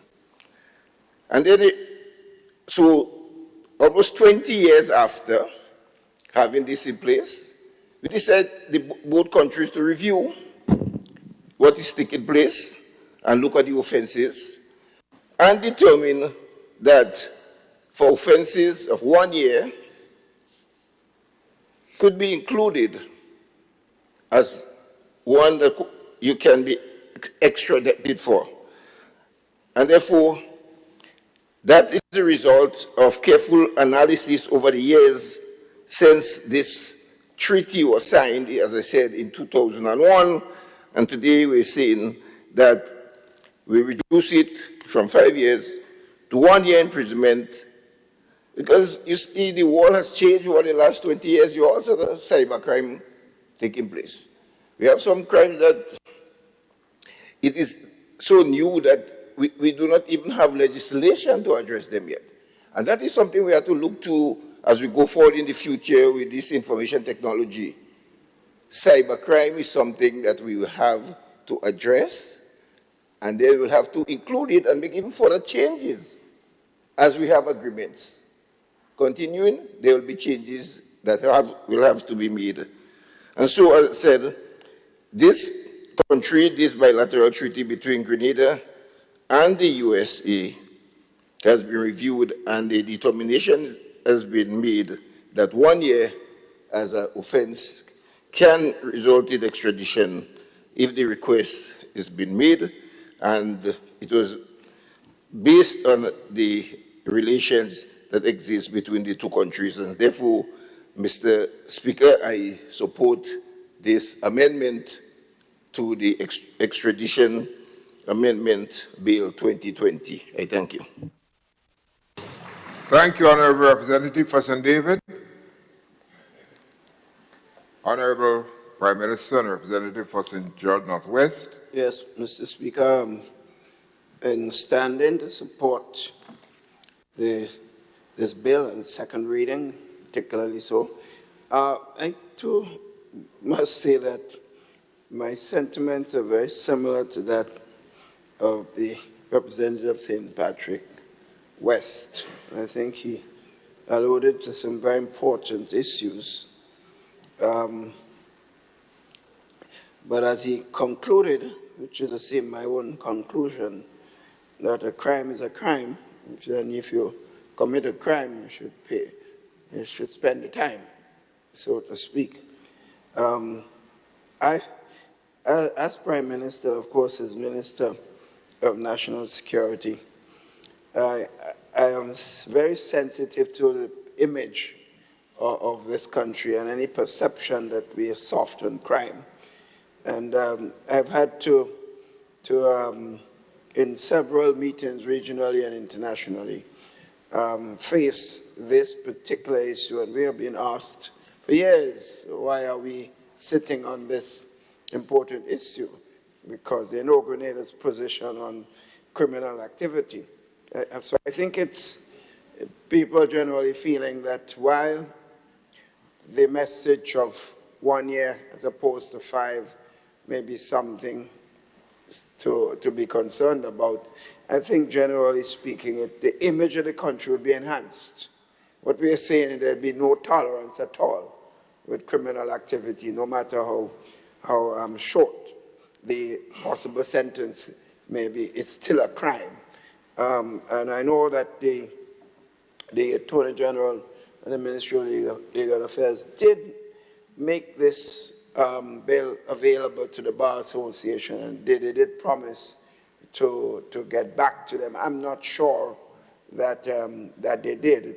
In any event, we did what we are supposed to do, but I think the institution in the country, their opinions is important, but in the final analysis, we have to take a decision what is best for the country, not what is best for some legal fraternity. While their views are important, the country's image has to take priority. So it appears that they may not have felt that strongly. This is why after a couple of weeks of having been presented with information, they have not come back with any clear position. And so therefore, I give my full support to this important bill, this extradition bill, which of course sends the right message about Grenada's whole position as far as criminal activities are concerned. Thank you. Honourable Representative for Carriacou and Petit Martinique. Mr. Speaker, I want to thank all the members of the House who contributed and supported the bill and commend the bill to its second reading. Honourable members, the question is that the bill be read a second time. Those who are of that opinion say aye. Of the contrary opinion say nay. I think the ayes have it. The ayes have it. A bill for an act shortly entitled Extradition Amendment Act 2020. Honourable Representative for Carriacou, Petit Martinique. Mr. Speaker, I beg to move that the House resolve itself into a committee of the whole House to consider the bill clause by clause. Honourable members, the question is that this Honourable House resolves itself into a committee of the whole House to consider the bill clause by clause. Those who are of that opinion say aye. Of the contrary opinion say nay. I think the ayes have it. The ayes have it.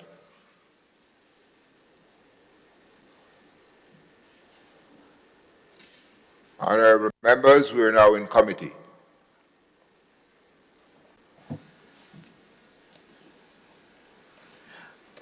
Clause 2, Amendment of Section 4 of Principal Act.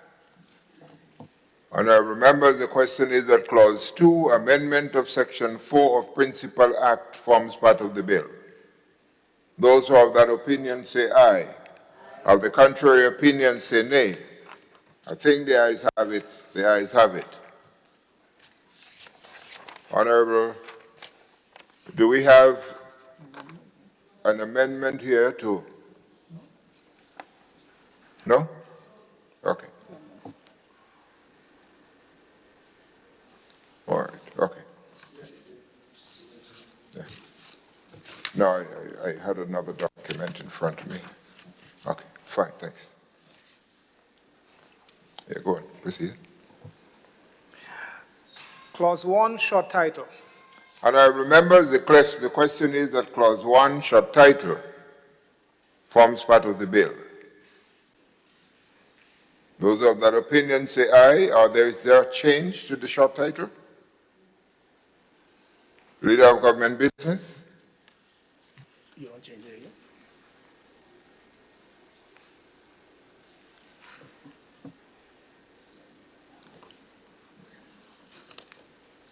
Okay. And I remember the question is that Clause 1, short title, forms part of the bill. Those who are of that opinion say aye. Of the contrary opinion say nay. I think the ayes have it. The ayes have it. Honourable Representative. Mr. Chair, I now move that the House resume and that the Chairman of Committee reports progress on the bill. Honourable members, the question is that this Honourable House resumes and the Chairman of Committee reports progress on the bill. Those who are of that opinion say aye. Of the contrary opinion say nay. I think the ayes have it. The ayes have it.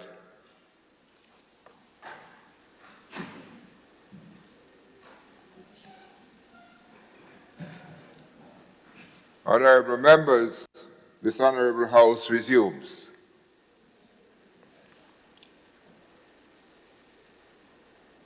I have to report that the bill was considered by a committee of the whole House and passed without amendments.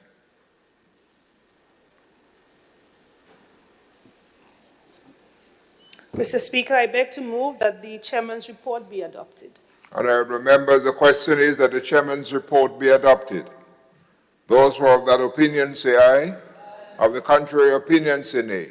I think the ayes have it. The ayes have it.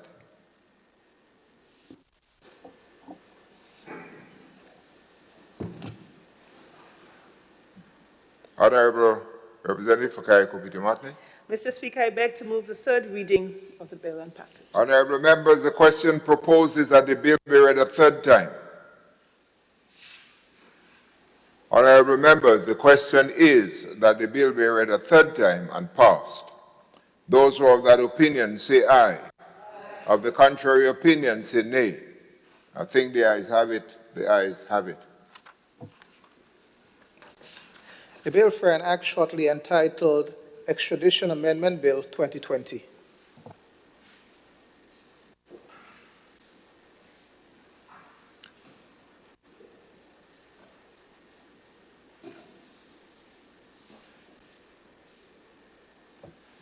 Item 16, request for leave to move the adjournment of the House on matters of urgent public importance. Leader of Government Business. Thank you, Mr. Speaker. I beg to move the adjournment of this Honorable House, sine die. Honorable members, the question proposed is that this Honorable House adjourn. I think I saw Honorable Representative for St. Andrew Northwest. Thank you, Mr. Speaker. Mr. Speaker, I stand here not only as a Minister of Social Development, Housing and Community Empowerment, but as a woman. Today I stand to pay homage to a sister, an extraordinary sister. That's Janelle Francis, who was the manager of the Cedars Home for battered women who was laid to rest yesterday. Mr. Speaker, Janelle is no ordinary person. She worked at the Cedar Home for 19 years. But, Mr. Speaker, Janelle was a teenage mother. She got pregnant in secondary school at a very tender age. And she could have easily fallen through the crack as many of her teenage mothers. But, Mr. Speaker, Janelle did not want to be part of that statistics. And so she attended the program for adolescent mothers, PAM, where she graduated with 9 CXC subjects. Mr. Speaker, moreover, Janelle moved to Tamsisi, where she also graduated with 2 A-level subjects.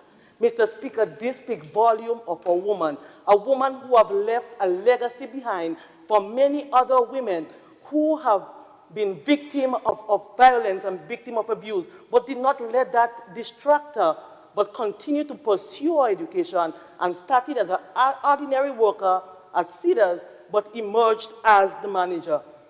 Mr. Speaker, yesterday, I cried as a child, not even knowing much about Janelle as the other people knew.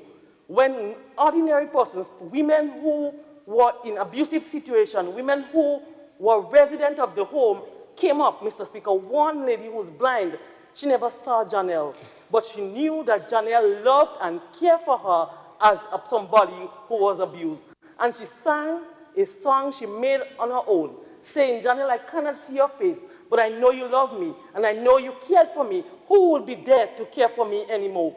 Mr. Speaker, the church cried out loud, Mr. Speaker, because Janelle has left a legacy for women, a legacy that we as women and other women who are outside there, who are in abusive relationships, Mr. Speaker, can emerge knowing that you can be a better person, not because of your present circumstances. Your present circumstances does not have to define your final destination, and therefore, Janelle's legacy will live on. And so as a ministry, we have pledged that we will continue to work with her family and assist in any way we can. She has 3 beautiful children, one who is at the second year at Tamsisi, and one who is very intelligent, just like Janelle, and be seeking employment, Mr. Speaker. So on behalf of the ministry, on behalf of the government of Grenada, we want to express our deepest condolences to the family of Janelle, the staff and resident of the Cedars Home for battered women. May her soul rest in peace. But Mr. Speaker, before I sit, the issue of teenage mothers getting pregnant in school and having to fall through the crack is an issue that we have to look at more urgently. PAM, yes, Mr. Speaker, can be an avenue, but education is a key for any child. And getting pregnant, Mr. Speaker, in school, at tender age, Mr. Speaker, is really abuse in many cases. And therefore, Mr. Speaker, I believe at this period in our life, as a government and as a nation, we have to look whereby our children can be reintegrated into secondary school. So there should be a choice where you decide whether or not you want to go back in secondary school, where it's flawless, so there must be education of our people in accepting these young ladies, or they can decide whether or not they want to opt for PAM or some other facility that can help in providing education opportunities for our young women in abusive situations. I thank you, Mr. Chair. Mr. Speaker. Thank you, Honorable Representative. Just before I call you, sir, I think you would find support in this speaker here when you talk about getting our young ladies to continue their education. My last year as the Chief Education Officer, I got battered by the women organization, the church organization, and other organizations for having sent back some young ladies who got pregnant as teens back to school. And I must say, the result was wonderful in that 4 of the young ladies continued to the end of the secondary education, 4 of the 5. So you have an advocate here, because I think we must remember that they are not to be crucified for sometimes what they are not responsible for happening. Honorable Representative for St. Patrick West. Thank you again, Mr. Speaker. Mr. Speaker, I rise to make some brief, well, I won't say brief, because I will be craving your indulgence for some extended time. I rise to make some remarks on behalf of the constituency of St. Patrick West and maybe St. Patrick in general, because at times it's very difficult to separate activities in East and West. But before I do so, Mr. Speaker, I want to make another observation. Mr. Speaker, it is quite obvious that we are here because the people in our respective constituencies elected us to represent them. And therefore, they do expect us as parliamentary representatives to speak on their behalf when there are matters of concern. Mr. Speaker, I am saying this in reference to the order paper, and this has been, it's nothing new, it has been there for time I entered this parliament, that when I look at the order paper, although we are saying that we are parliamentary representatives, and this is the parliament, I do not see much scope, Mr. Speaker, in the order paper for parliamentary representatives to speak on behalf of their constituents. Yes, there are ministerial statements, but they're different. And I can recall, Mr. Speaker, you admonishing members of this House during budget presentations, and that may be the only time when parliamentarians get to speak as parliamentarians, that they should speak on their constituencies first. And I believe, Mr. Speaker, you said that because there is this recognition that the reason why we are here is because of the constituency we represent, and therefore their interests should be paramount. And therefore, Mr. Speaker, I am suggesting, humbly suggesting that we relook the order paper and to give parliamentarians some more time to speak on those issues, because that's why we're here. Because as I said, apart from budget time, which is once a year, and on the adjournment, which I believe is more an afterthought, that parliamentarians get to speak. And I believe this is a matter that needs to be addressed. Mr. Speaker, having said that, I want to make some remarks, because my constituents have been talking to me on a number of issues, and the opportunity to respond to those issues have been very limited so far. Mr. Speaker, I have been approached by some residents who indicated to me that on a program of Beyond the Headlines not too long ago, a remark was made by one of the members of the panel that St. Patrick has overtaken St. Mark as the poorest parish in Grenada. Mr. Speaker, this is not a flattering statement, but neither do I put or give much credence to this statement. I have not seen any poverty assessment survey done recently. I do not know what parameters were taken into consideration when such survey was done, if ever one was done. But the fact that the statement was made caused a number of people in the parish to make remarks to the extent that we are a neglected parish. And that, again, Mr. Speaker, is difficult to accept. Mr. Speaker, on every poverty assessment survey that was done, and I know these are done maybe every 10 years for the past 2 occasions, both St. Patrick and St. Mark have been identified as having the highest level of poverty. And, Mr. Speaker, we can ascribe that to a number of factors, because poverty is not only economic, but there are social issues involved as well. But when we measure poverty, the number one indicator that is used is really the level of unemployment in that particular area. And it is no secret that St. Patrick and St. Mark do have the highest level of unemployment. And there are obvious reasons for this, which I don't think anyone does not understand. We are furthest removed from the main center of economic activity. Most of the economic activities taking place now are really concentrated in the south of the country. And someone having to leave St. Patrick to go to work in St. George is a great sacrifice. For example, Mr. Speaker, someone working for $600 a month coming from St. Patrick is not feasible, because that person, after paying transport and lunch, will spend $500 for the month. So quite obviously, those low-income jobs will not be taken up. It's only if you are in the higher income echelon, then you might travel and go to St. George for a job.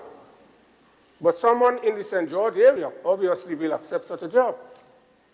And secondly, Mr. Speaker, what we have noticed over the years is a rural-urban migration. But this has created problems in the southern part of the country as well, in Bantu, Granans Valley, where you have overcrowding housing problem has arisen because of that kind of migration, because people moving to the south for job, for work. Yeah? And these people are coming primarily from St. Patrick and St. Mark. We also have the added problem that if they are working at night, they can't get transport after a certain hour. So they refuse to take the work as well. So these are issues that we have to face up in the northern part of the country. Mr. Speaker, we can change the dynamics,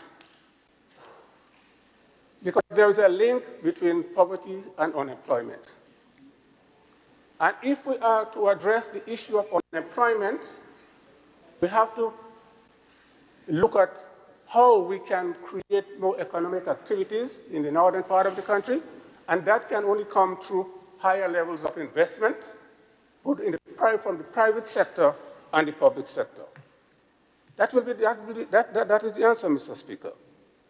And that is why I stand here being very disappointed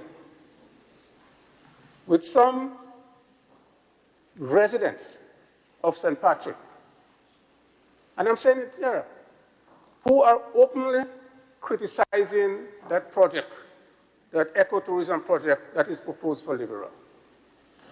A project with the potential of creating significant number of jobs and transforming the socio-economic landscape of St. Patrick and in other part of the country. But yet we hear the criticism. Mr. Speaker, development comes at a price. You cannot have extremes. If we want to live as our foreparents lived hundreds of years ago, then let us do nothing. Let us not build any tourism plan. Let us go back and live in caves. Is that what we want for our people? There must be a balance, Mr. Speaker, a balance between economic development and environmental preservation. You cannot have extreme, because if you have one, and if you go to the extreme with environmental preservation, you will have nothing, people will be unemployed and living as though we live in the Dark Ages. I do not know of any country that has developed without making that kind of sacrifice, where you have to give up some environmental concerns that we have in order to create those opportunities for people. Mr. Speaker, I always make reference to the northern part of St. Lucia, which is called Rodney Bay. And I recall when the then Prime Minister, Compton, was proposing to develop that area, there was widespread criticism. Oh, you're destroying the environment, you're destroying this and that. Now visit Rodney Bay.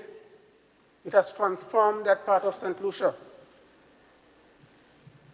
Mr. Speaker, even back here, I recall when we took the decision to build that cruise ship terminal,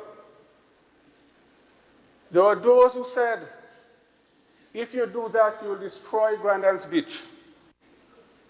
Today, I have not seen any destruction in Grandans Beach, Mr. Speaker. When we took the decision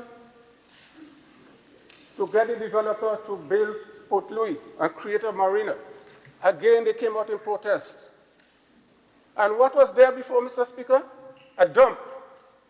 Old vehicles all over the place, rats, mosquitoes. Yet you're criticizing that we're destroying the environment. I mean, the environment was destroyed. Now look at Port Louis and see what is there, Mr. Speaker. Look and see what is there. And that is why, Mr. Speaker, I am saying that as a government, we cannot allow our national development agenda to be dictated by those critics, armchair critics, and pseudo-environmental experts. We have to rely on sound advice, Mr. Speaker, and not those who have the political agenda, because as far as they're concerned, nothing should happen. And when the time comes, they will say, look, unemployment is high, nothing happening, nothing happening. And they are the ones in the forefront of criticizing, Mr. Speaker. We have to pursue an agenda of developing our country on sound environmental advice, and not just those who want to criticize for criticism's sake. Having said that, Mr. Speaker, I believe that in addition to welcoming private initiative in the northern part of the country to stimulate economic activity, we have to look at the government's own investment program. See what is happening there and what we believe could be done to further push the development agenda in the northern part of the country. And in speaking to members of the St. Patrick Business Association, Mr. Speaker, we have identified a number of issues, a number of areas where we believe the government investment program could be more effective. And I just want to highlight what is happening and what we think should happen. Mr. Speaker, we are all happy that the St. Patrick Road Development Project is on. That project, Mr. Speaker, is a multi-million-dollar project. Phase 1 is right now on. It's concentrated more in the Hermitage area. If you look at the proposed highway, it's unbelievable. Very good. But we are hoping, Mr. Speaker, what the residents are saying, let us not stop there. We have to move into phase 2 of that project, as the minister said, because phase 2 is much bigger. It will create far more employment, and it will impact many more villages. As it stands right now, only one village is impacted by the project. Phase 2 will impact 5 villages. And therefore, the economic and social impact of that project, Mr. Speaker, will be greatly felt. And therefore, I welcome the statement made by the Minister for Works, Infrastructure, that we will be moving speedily into phase 2. This is a welcome by the resident of St. Patrick. Mr. Speaker, the phase 2 of the Farm Road project, again, this has been welcome, and for us in St. Patrick, there's one road that is so critical to the residents that I cannot overstate the importance of getting that farm road done. I'm talking about the Red Mud Farm Road.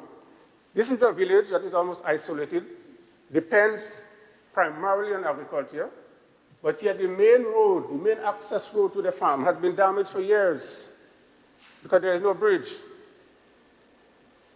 And we are hoping, Mr. Speaker, that once this project commences, this road will be given some attention because it will create jobs, and it will open up new areas for farming, which is critical to the livelihood of the people in the area and to the country as a whole. Mr. Speaker, another project that has been identified, and this one, we spoke about it before here, and I know the Prime Minister was very passionate about this one, but members have raised it again of the St. Patrick Business Association, and I want to raise it here again. And we are talking about the abandoned government buildings in St. Patrick, in Sates in particular. Mr. Speaker, we have the old revenue building, massive building, being abandoned. The old public works, the surgery, the library, the dispensary, all of these buildings, Mr. Speaker, in decay. While at the same time, there are 9 government offices for which rent is being paid. Mr. Speaker, this is not just a public sector project. This could be done by private initiative because it could be self-sustaining. It is financially viable, Mr. Speaker. If we can get some financing, it don't have to be government financing. It could be private sector financing. We can get those things moving, Mr. Speaker. And not only will it create the jobs, but it will save government a lot of revenue from having to pay rent to private institutions. So this is something that the people of St. Patrick, the Business Association, has highlighted, and they asked me to raise it as well. Mr. Speaker, another project that is financially viable is the one that we have started, again, the Montreach School Furniture Production Facility. It is stalled. I'm hoping that we could resuscitate this because this is a viable project. Initially, we could create about 75 jobs once we start that project. And at the same time, we could save foreign exchange because we import over $1 million in plastic furniture from Trinidad, while we have the capacity to produce the same thing here.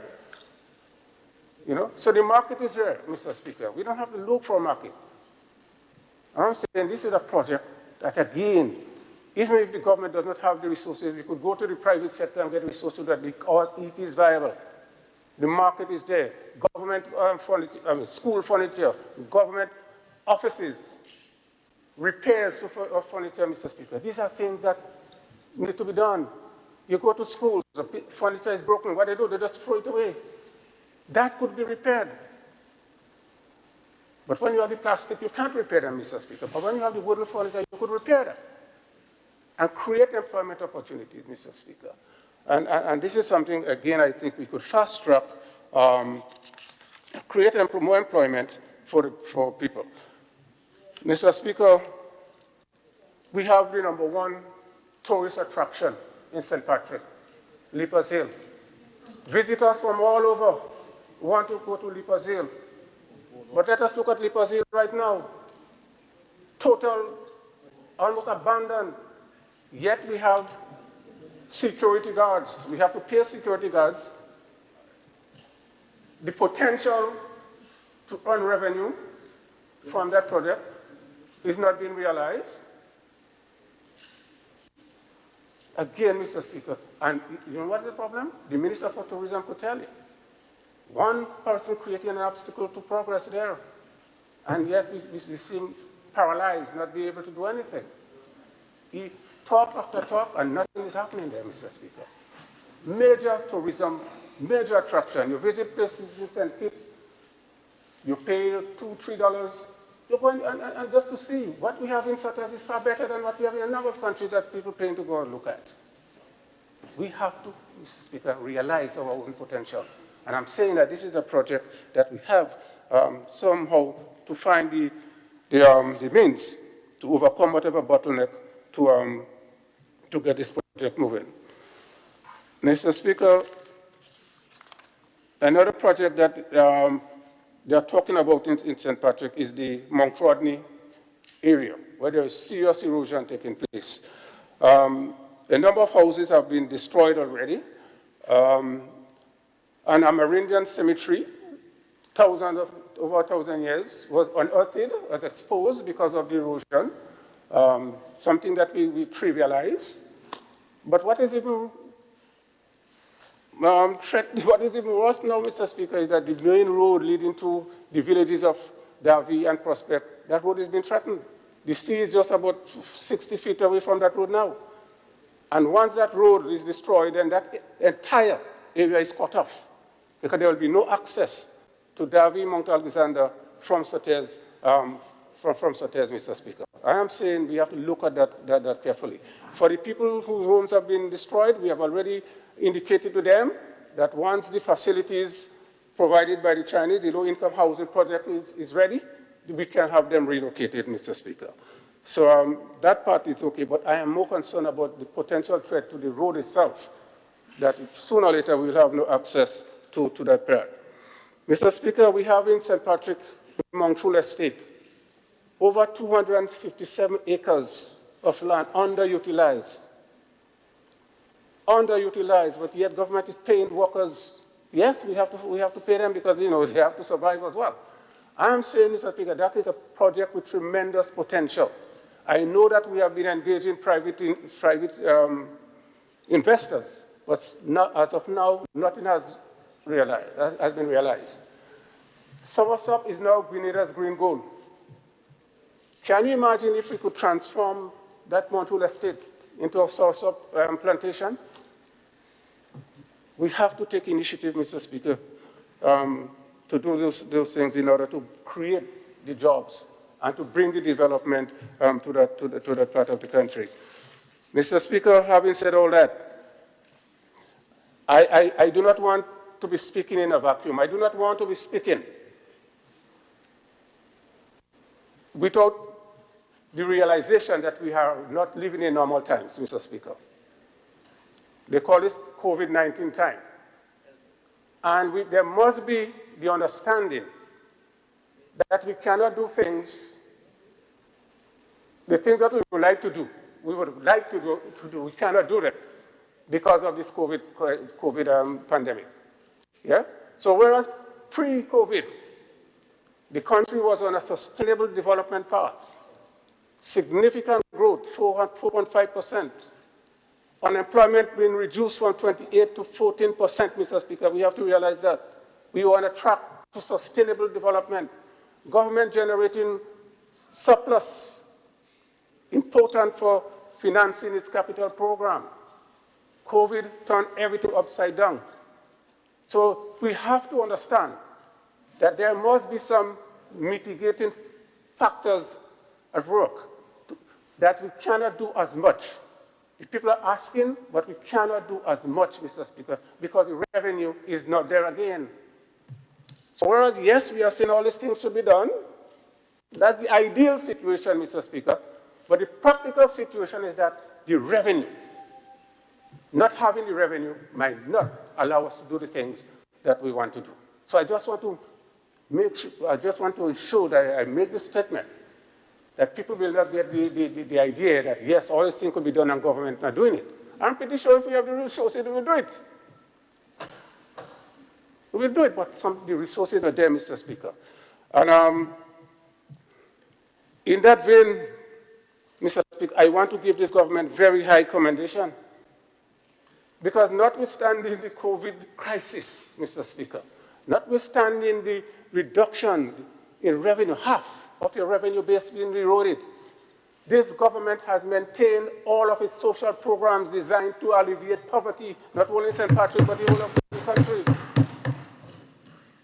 And we must not only see poverty from the extent of not having the means of a job, but there are social programs that assist in poverty alleviation. And in St. Patrick, we have seen that happening. Mr. Speaker, do not underestimate this program by government for the building of toilet and bathroom. Because outside, we call them latrines in the old town. That is an indicator of poverty. Right? And when you measure poverty, you look at how many households still using latrines. And when this government take that bold initiative to ensure that every home has a toilet and bath, this government is saying, yes, we care about bringing our people out of poverty, Mr. Speaker. And that must be commended. The house repair program, again, housing, the quality of the housing stock, a major index of poverty measurement. Look at what the government is doing in terms of providing not only the material, but a building brigade, Mr. Speaker, for those who cannot afford. We cannot underestimate that, Mr. Speaker. The state program, no one has been removed from the program.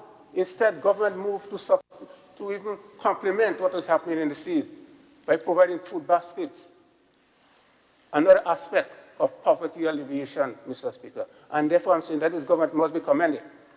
Yes, there are avenues in terms of the PSIP, but when we look at the social program, Mr. Speaker, and I was talking to my colleague, she must be commended because she's always a pusher for these things and show that people, because development is about people, Mr. Speaker. People must be at the center of the development trust of any government.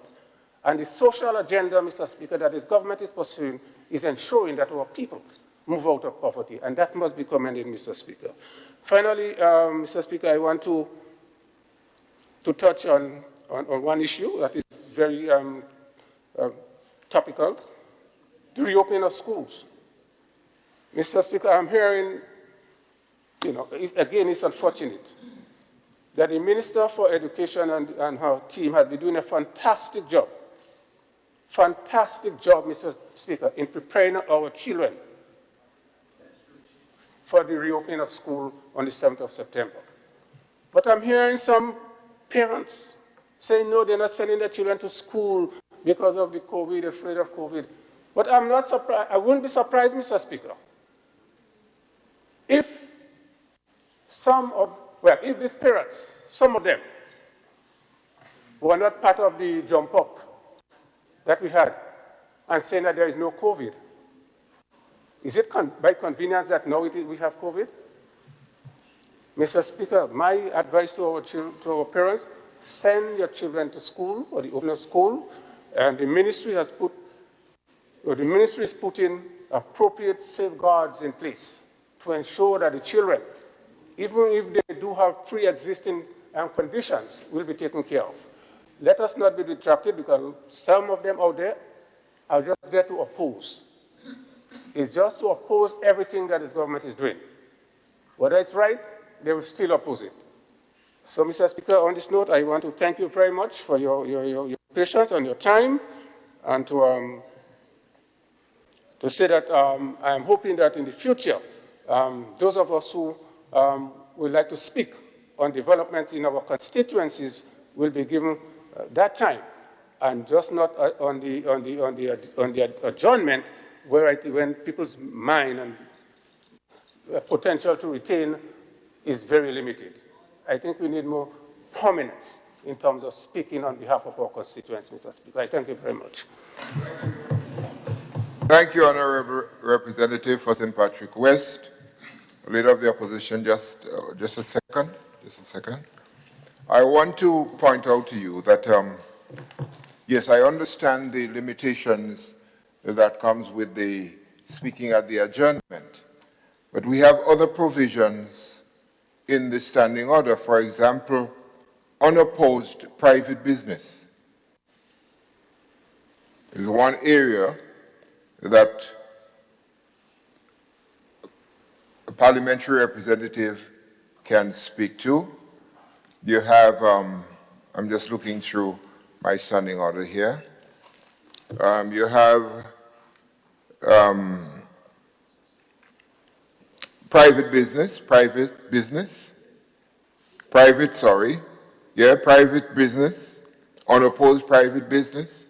You can speak issues of your constituency at that time. Once you organize it, so you deal with those businesses, and then you can speak again at the adjournment. But I think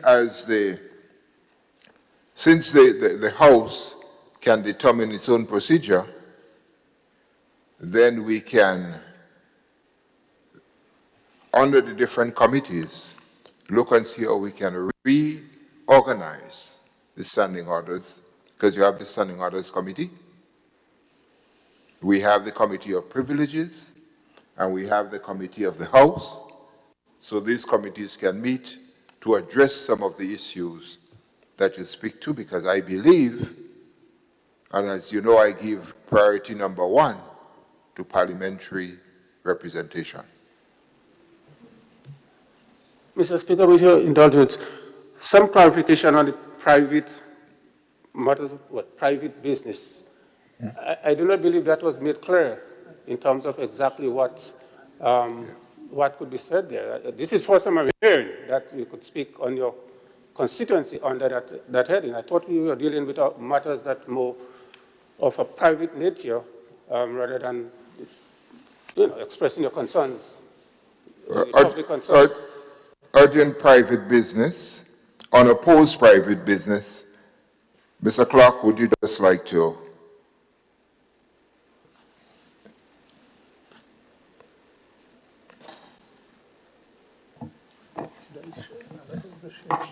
Sure. I give you permission to share. Sure.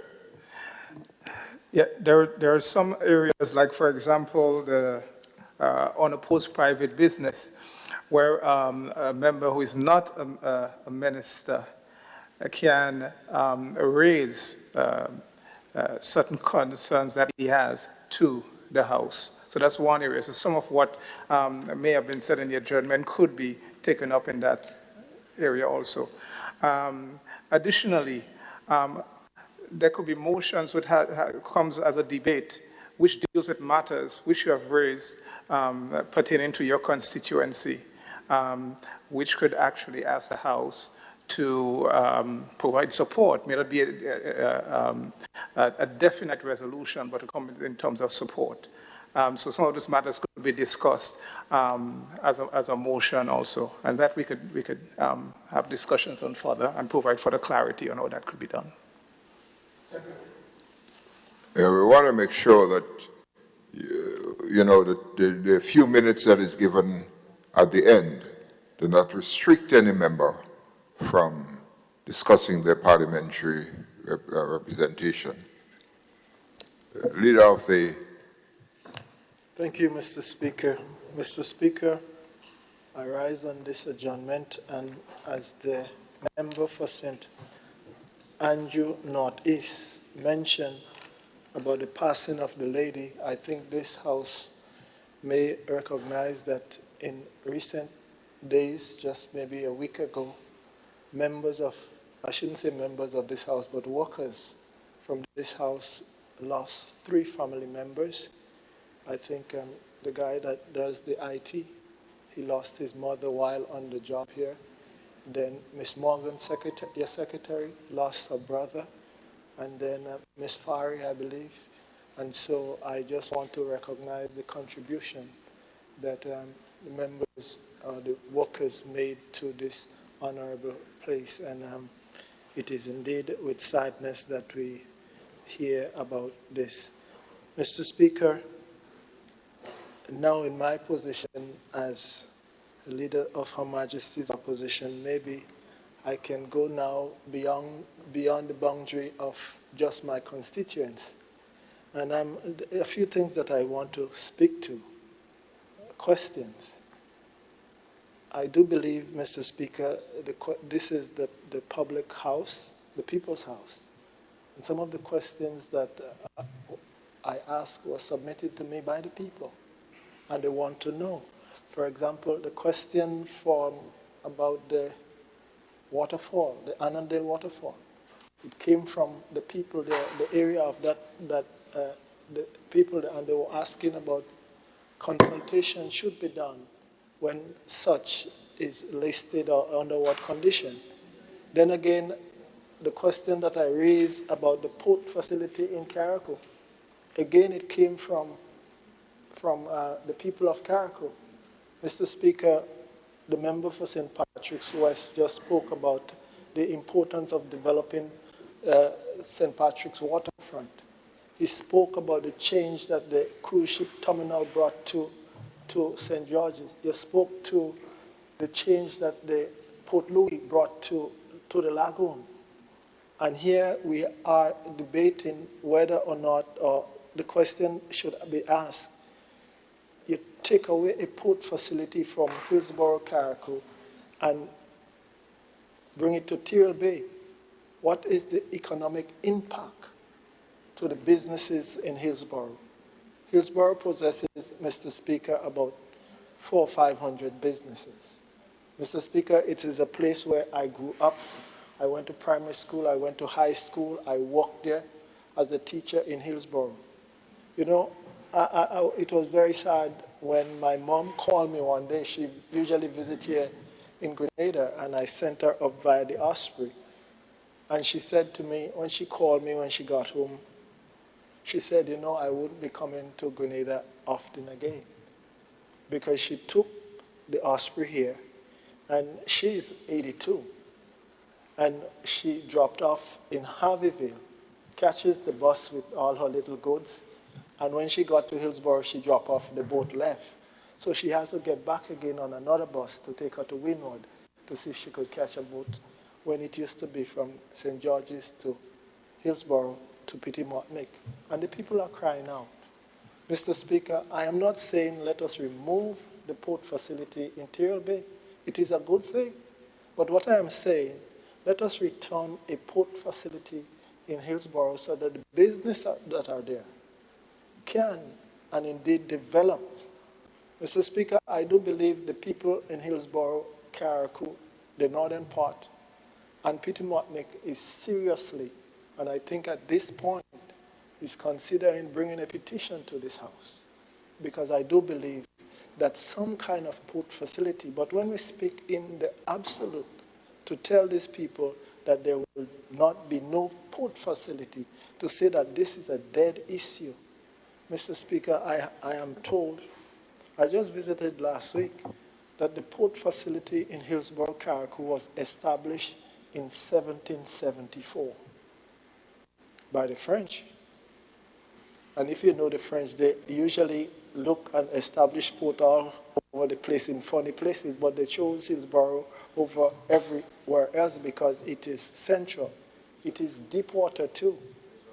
And if indeed that you have to let the businesses and the development in Hillsborough suffer somewhat, maybe the question should be asked, how can we help these people that are at the bottom line to recover? You know, I spent Friday night in Hillsborough last weekend, and I walked from the bottom right up to the top. My family is there too, and I went home. And on my way, it's only when I got to the police station that I really come across two police officers in the junction. And as I was walking back, Mr. Speaker, I stopped in a little shop, and I spoke to the lady, and I bought some drinks to bring back home. And when I was leaving, she said to me, Mr. Clement, this is the only sale I would receive for the night. I did not answer her, but Mr. Speaker, that went deep to my gut. Here the lady is in her shop. I stopped to buy something, and she mentioned to me, unknowingly, that this is the only sale that she will see for the night. Mr. Speaker, the town of Hillsborough, probably if it's not dead as yet, it's not far from there. And I wish and pray that this debate don't end, and I would not call it a dead issue, but one has to tread carefully in moving forward, because what we want to see is the upliftment of people, the upliftment of businesses. and I pray that we would speak to those issues. So, Mr. Speaker, just on that note that I will end here. Thank you. God bless. Thank you, Honourable Leader of the Opposition.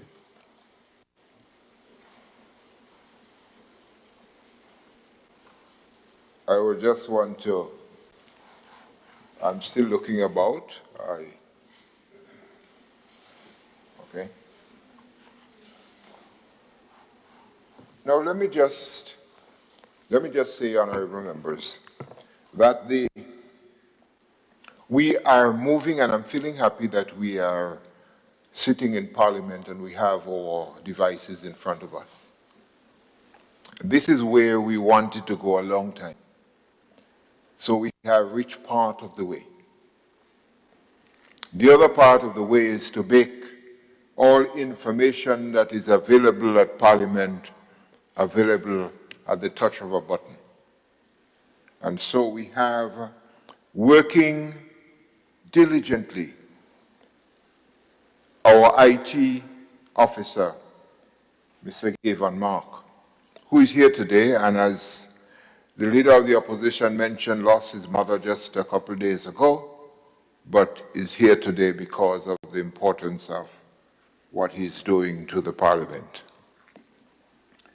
I must also remind us that my secretary has lost a brother who was in England and died suddenly, and Ms. Farry has lost a nephew who died when he went to assist in the building of a house and the wall fell on him. So these are three of our workers, our members of staff, who have suffered loss within the past week. So I want to extend on behalf of this Honourable House our sincere sympathy to all of them. And let me also say that I want to extend my congratulations and commendation to my staff,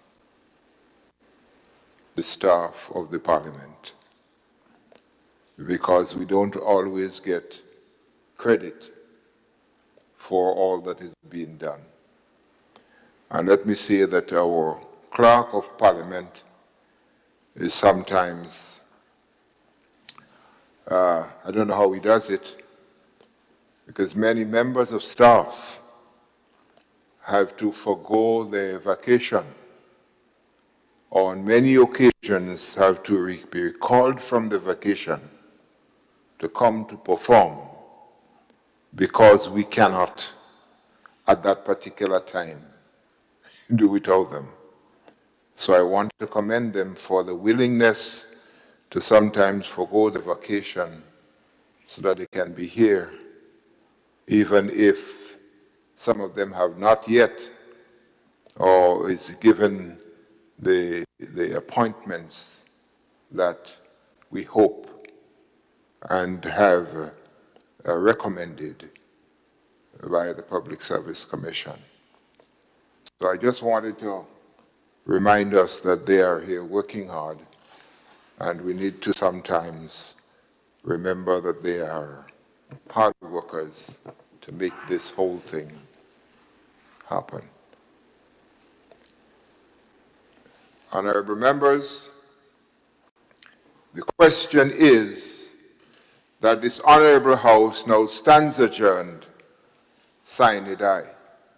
Those who are of that opinion say aye. Of the contrary opinion say nay. I think the ayes have it. The ayes have it.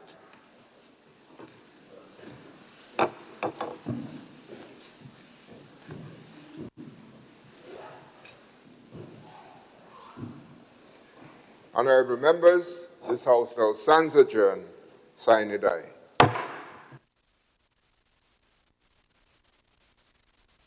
This is not an afterthought. Our lunch is provided. So please do not leave the lunch. I could only eat one.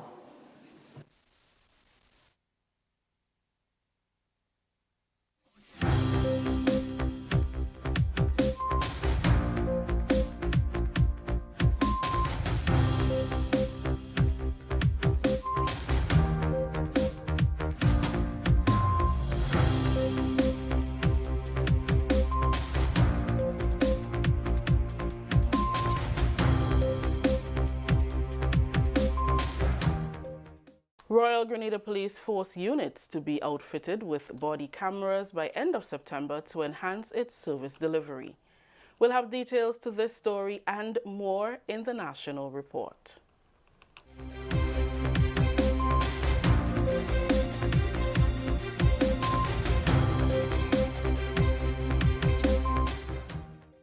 Welcome back with the details to the news for Wednesday, August 26, 2020. I am Rakisha St. Louis.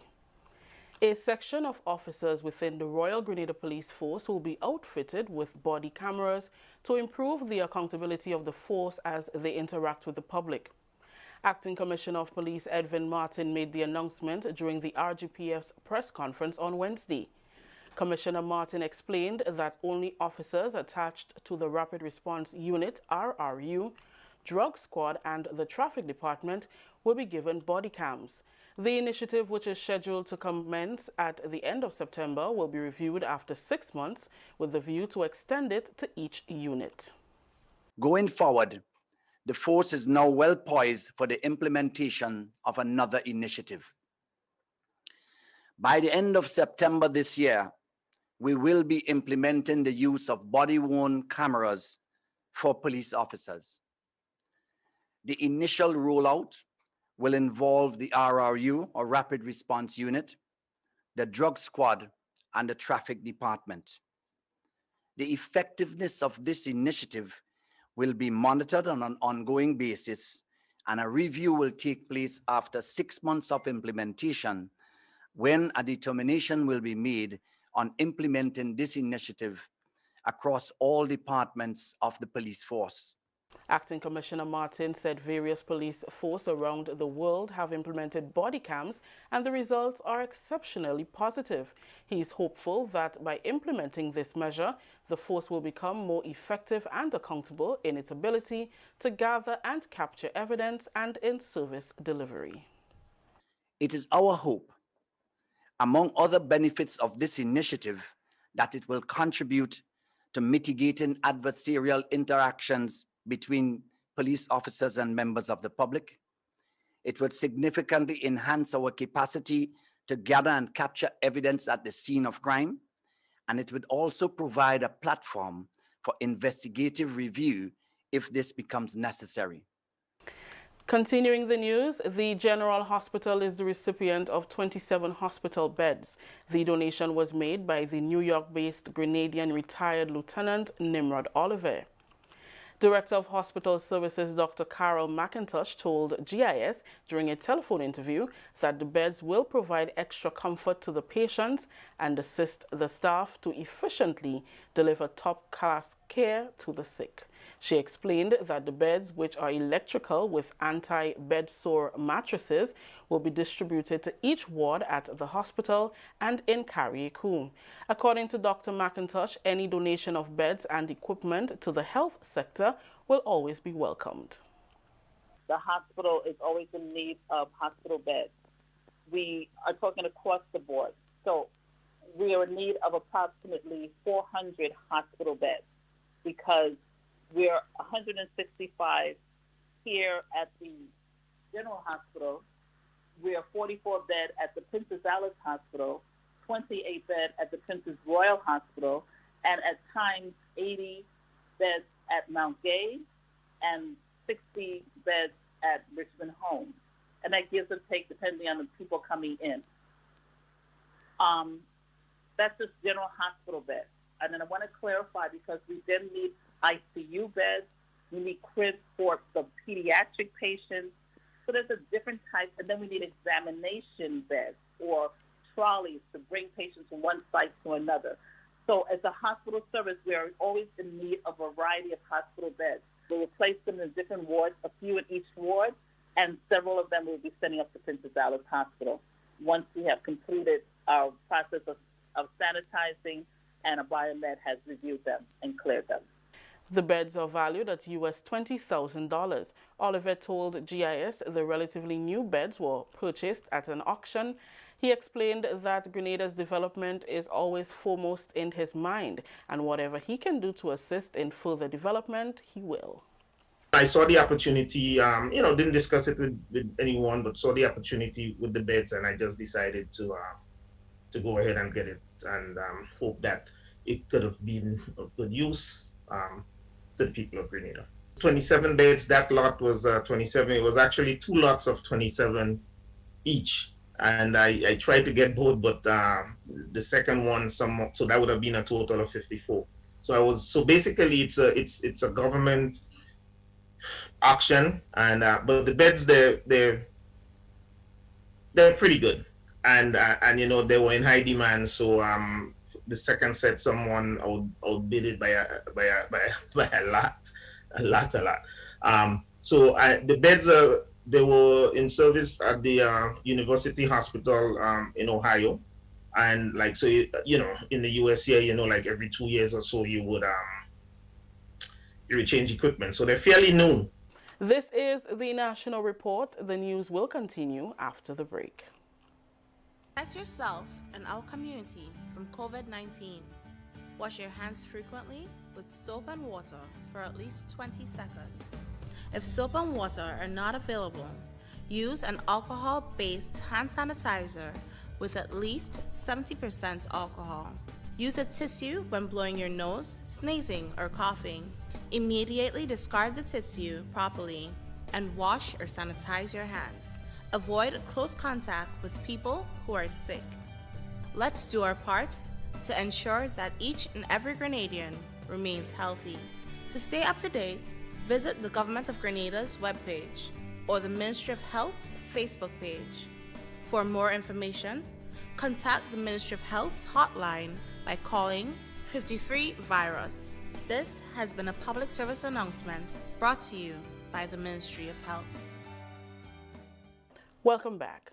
Chief Magistrate at the St. George's Magistrate Court was the recipient of technological equipment for the court for the Tri-Island state. The contribution was made through the joint efforts of the British High Commission in Grenada, along with the U.S. Embassy. The UK-US funded programs seek to support the criminal justice sector of the Eastern Caribbean. On Wednesday, resident British Commissioner Wendy Freeman and the Charge d'Affaires at the United States Embassy in Grenada officially handed over the equipment. Remote court sessions were done during the lockdown as part of adhering to the COVID-19 protocols. Wendy Freeman is delighted to be part of the initiative. Because of the COVID pandemic and the courts haven't been able to function as they normally would, we're very happy that we've been able to supply this equipment to help the courts function remote working and complying with the social distancing and health protocols. So very glad to see the equipment is here, and I'm sure it will be put to very good use, if not already. So thank you very much. Delighted that it's here. The court has resumed court sessions but is adhering to the COVID-19 protocols. However, the use of remote sessions will continue if some issues are raised. Chief Magistrate at the St. George's No. 1 Magistrate Court, Tamara Gill, said that this prompt contribution will assist the courts in executing the necessary task. We're conducting hearings, adhering to social distancing protocols. We are limiting the number of persons allowed in court at any one time. On entry, your hands are sanitized and you're required to wear a mask. And you can see this courtroom is large enough to facilitate adequate social distancing protocols. Now, in appropriate cases, it will be necessary for us to conduct hearings or parts of hearings remotely. For example, if a party is unwell or considered high risk for COVID-19, it would not be in the best interests of anyone for that person to attend court physically. In a case like that, the court must resort to the use of equipment and allow that person to participate by video link. Your Excellencies, COVID or no COVID, this equipment is vital to the functioning of our courts generally. And you can rest assured that everything here will be put to maximum use in the furtherance of the administration of justice at the magisterial level in Grenada.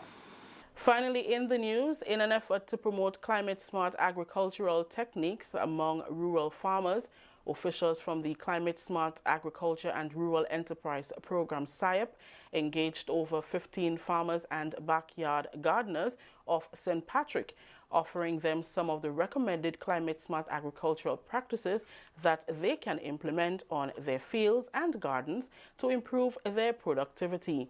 We hear more in this report from Mina Buka.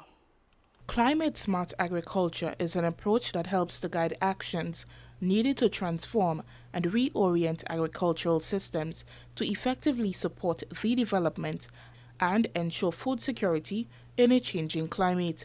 This is one of the focuses by the Climate Smart and Rural Enterprise Program (CIEP) as it hosted its Climate Smart Agriculture Awareness Initiative at the St. Patrick's Anglican Schoolyard on Friday, 21st August. A session of such magnitude will help farmers and backyard gardeners of the parish to be more cognizant of how their agricultural activities can influence climate change and more so food security. Presentations were made by 2 extension assistants who covered climate-friendly agricultural practices, including mulching, terracing, rainwater harvesting, drainage, irrigation, crop rotation, and others. Hortense Phillip was one of the facilitators who presented to some 19 farmers that attended the session. She says the CSA Awareness Series will bring to the ground issues with climate change, promoting a greater understanding of the implications for the agricultural sector. The participants in particular, they are fully aware as to what is climate change, what is climate smart agriculture, and it's just a little refresher because they are fully experienced, they are fully knowledgeable as to what they should do as it relates to climate change and to practice climate smart agricultural practices. We have challenges as it relates to climate change, and we're looking at improving and increasing productivities for farmers. We're looking at securing our food security, as well as encouraging farmers to become more resilient as it relates to climate change. Farmer Emlyn St. Louis has already begun implementing some climate-smart agricultural techniques at her farm. She says given some of her challenges, the CSA practices have been very useful. Climate smart, I think that is wonderful. So I have my water tank, and it was sponsored by the people of Grenada, and also my compost pile, I have this as well. So I use this in my garden. With the compost, it will keep it really nice and standing strong. And then you get more benefits from it. It have a greater lifespan. You can pick your fruits or vegetable or whatever, and you can leave it without putting it in the refrigerator, and it will stand for quite a long time. So I think that is a better way to go, and I enjoy doing this. According to CIEP, this is one way that they aim to raise awareness on climate-smart agricultural practices and how climate change can affect agriculture and food security. For the Ministry of Agriculture, I am Mina Buka. Thank you, Mina. That report just ended the national report for today, Wednesday, August 26th. Let's recap the top story. Royal Grenada Police Force units to be outfitted with body cameras by end of September to enhance its service delivery. On behalf of the entire news team here at the Government Information Service, I am Rakisha St. Louis saying thank you for joining us. Until next time.